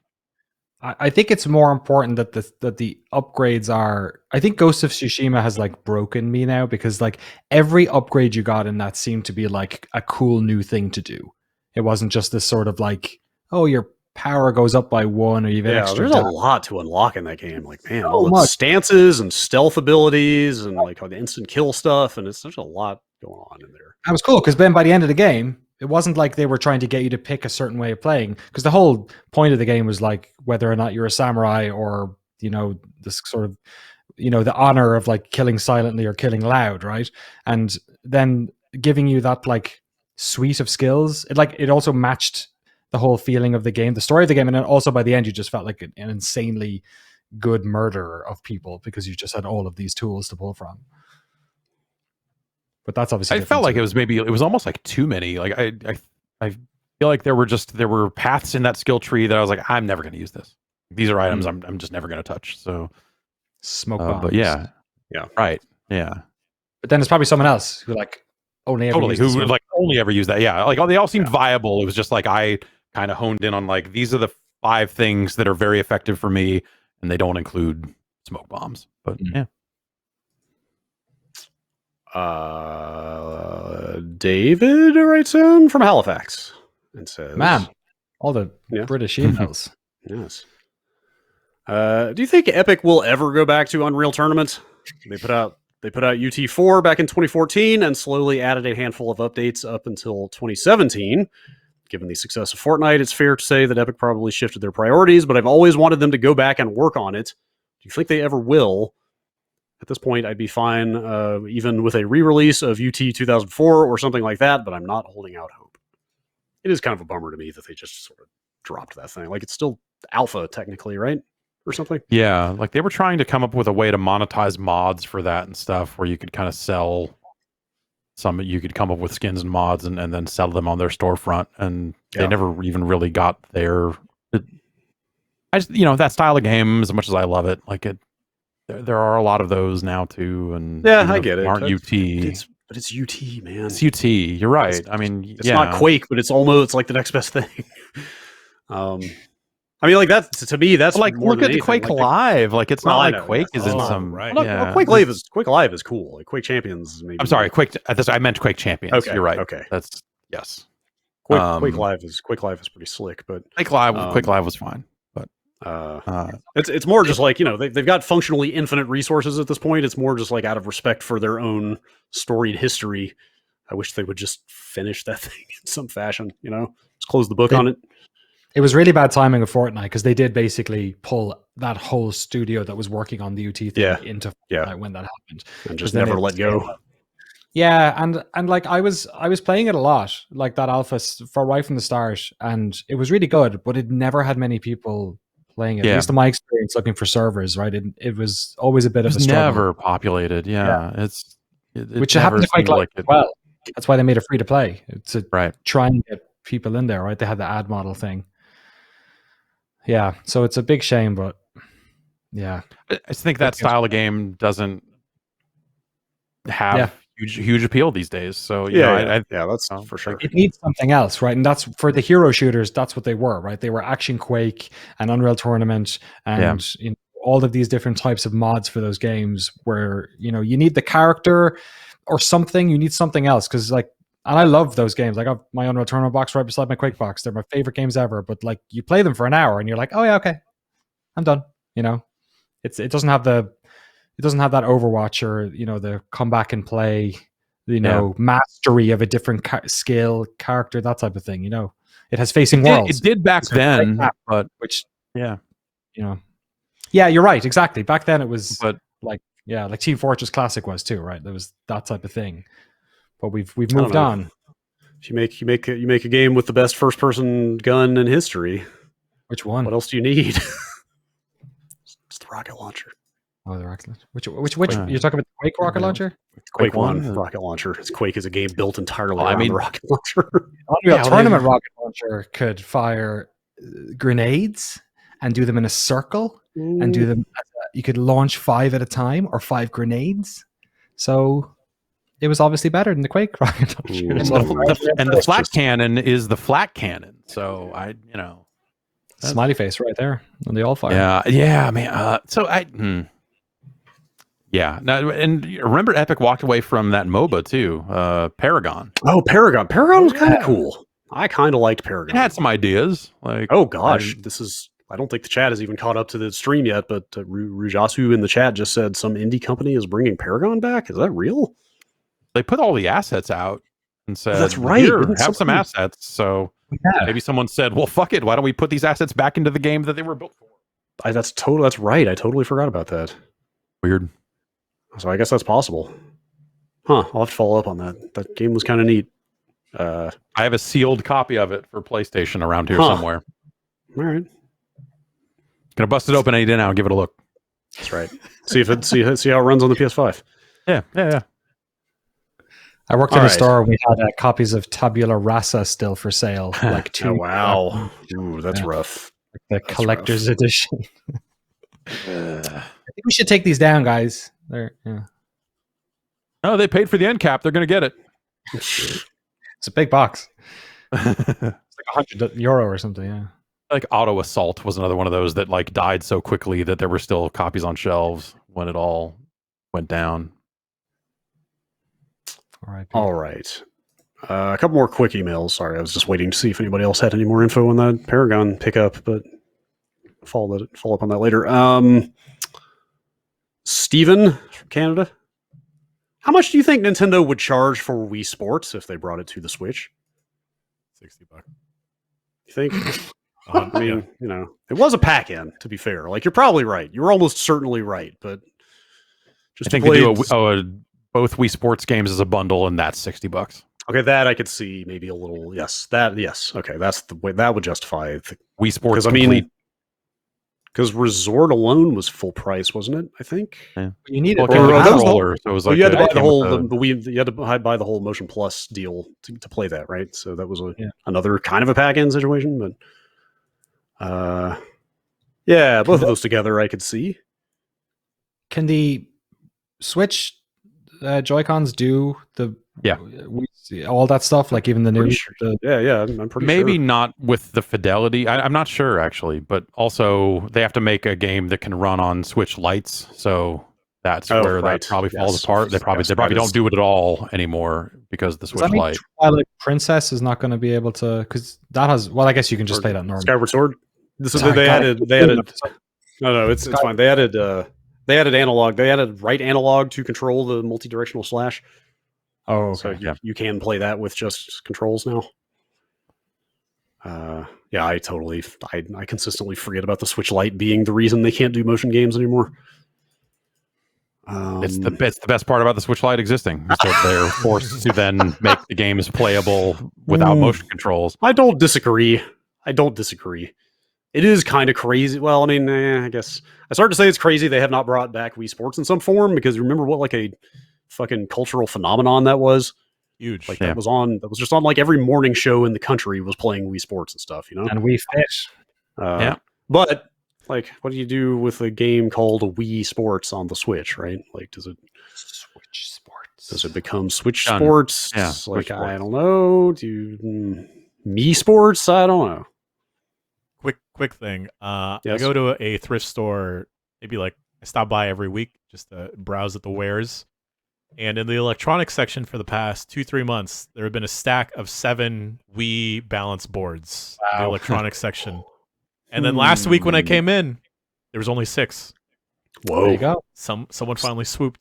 Those things are They starting to were- move. How much are they? They were the most desired thing when I worked in retail. We could not.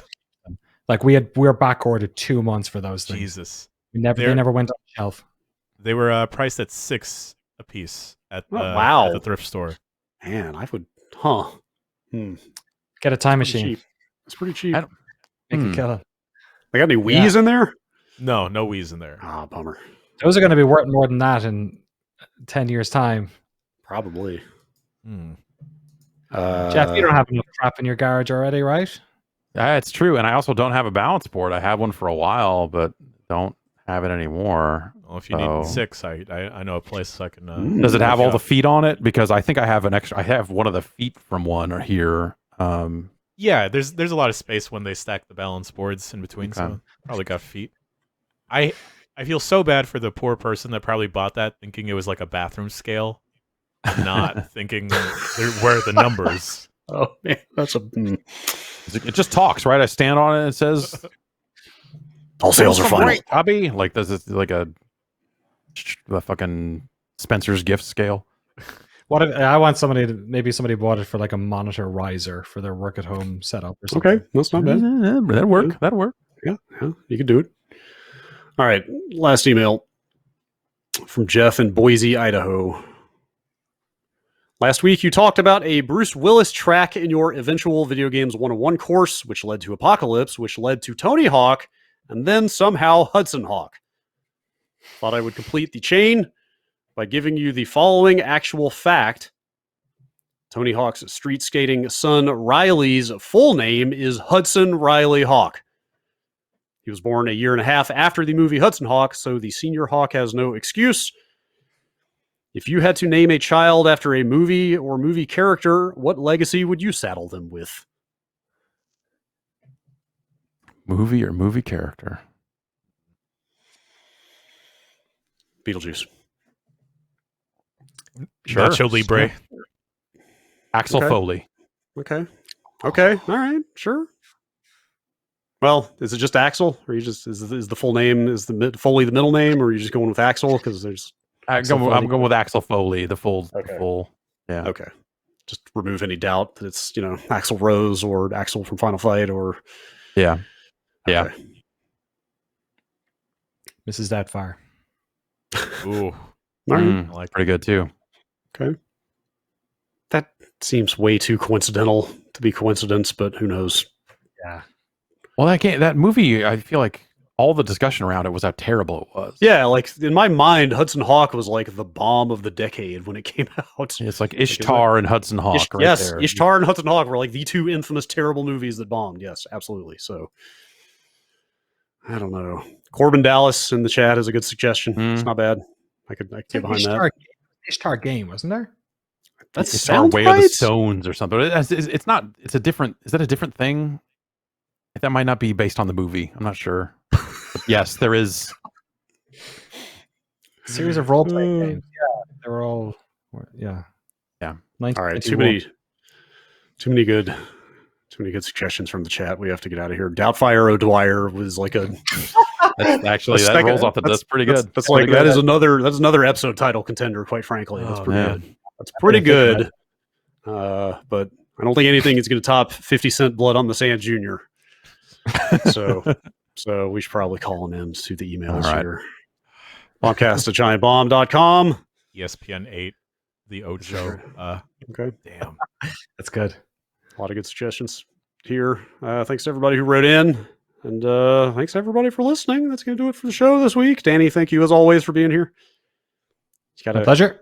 Thank you very gotta much. be careful. You're going to get too used to this at some point.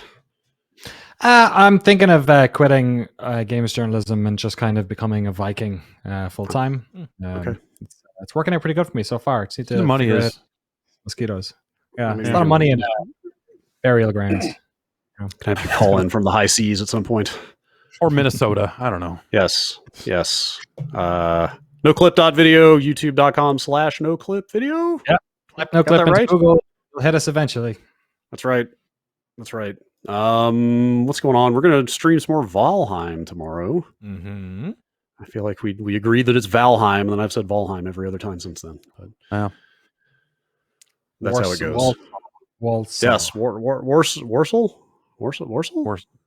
Warsaw. Yes, Warsaw. The Warsaw Pact. That's a. yes, Yeah, yes, the Warsaw. Yes, of course. Yes, yeah, we're gonna stream some Valheim tomorrow, and I guess there's a Sony State of Play just got announced right in the middle of that, so maybe we'll check that out as well. I don't know. No, I think that's on Thursday. Oh, is it I Thursday? thought I- that- some- think it got some- announced some- for Thursday, so Okay, some people in the chat said it was tomorrow, but that might Okay. overlap with some other stuff. But we'll yes, we'll see. take a look, figure it out. Yes, we got some other stuff coming later in the week. Stay tuned for all of that. We'll see you then. Thanks for listening.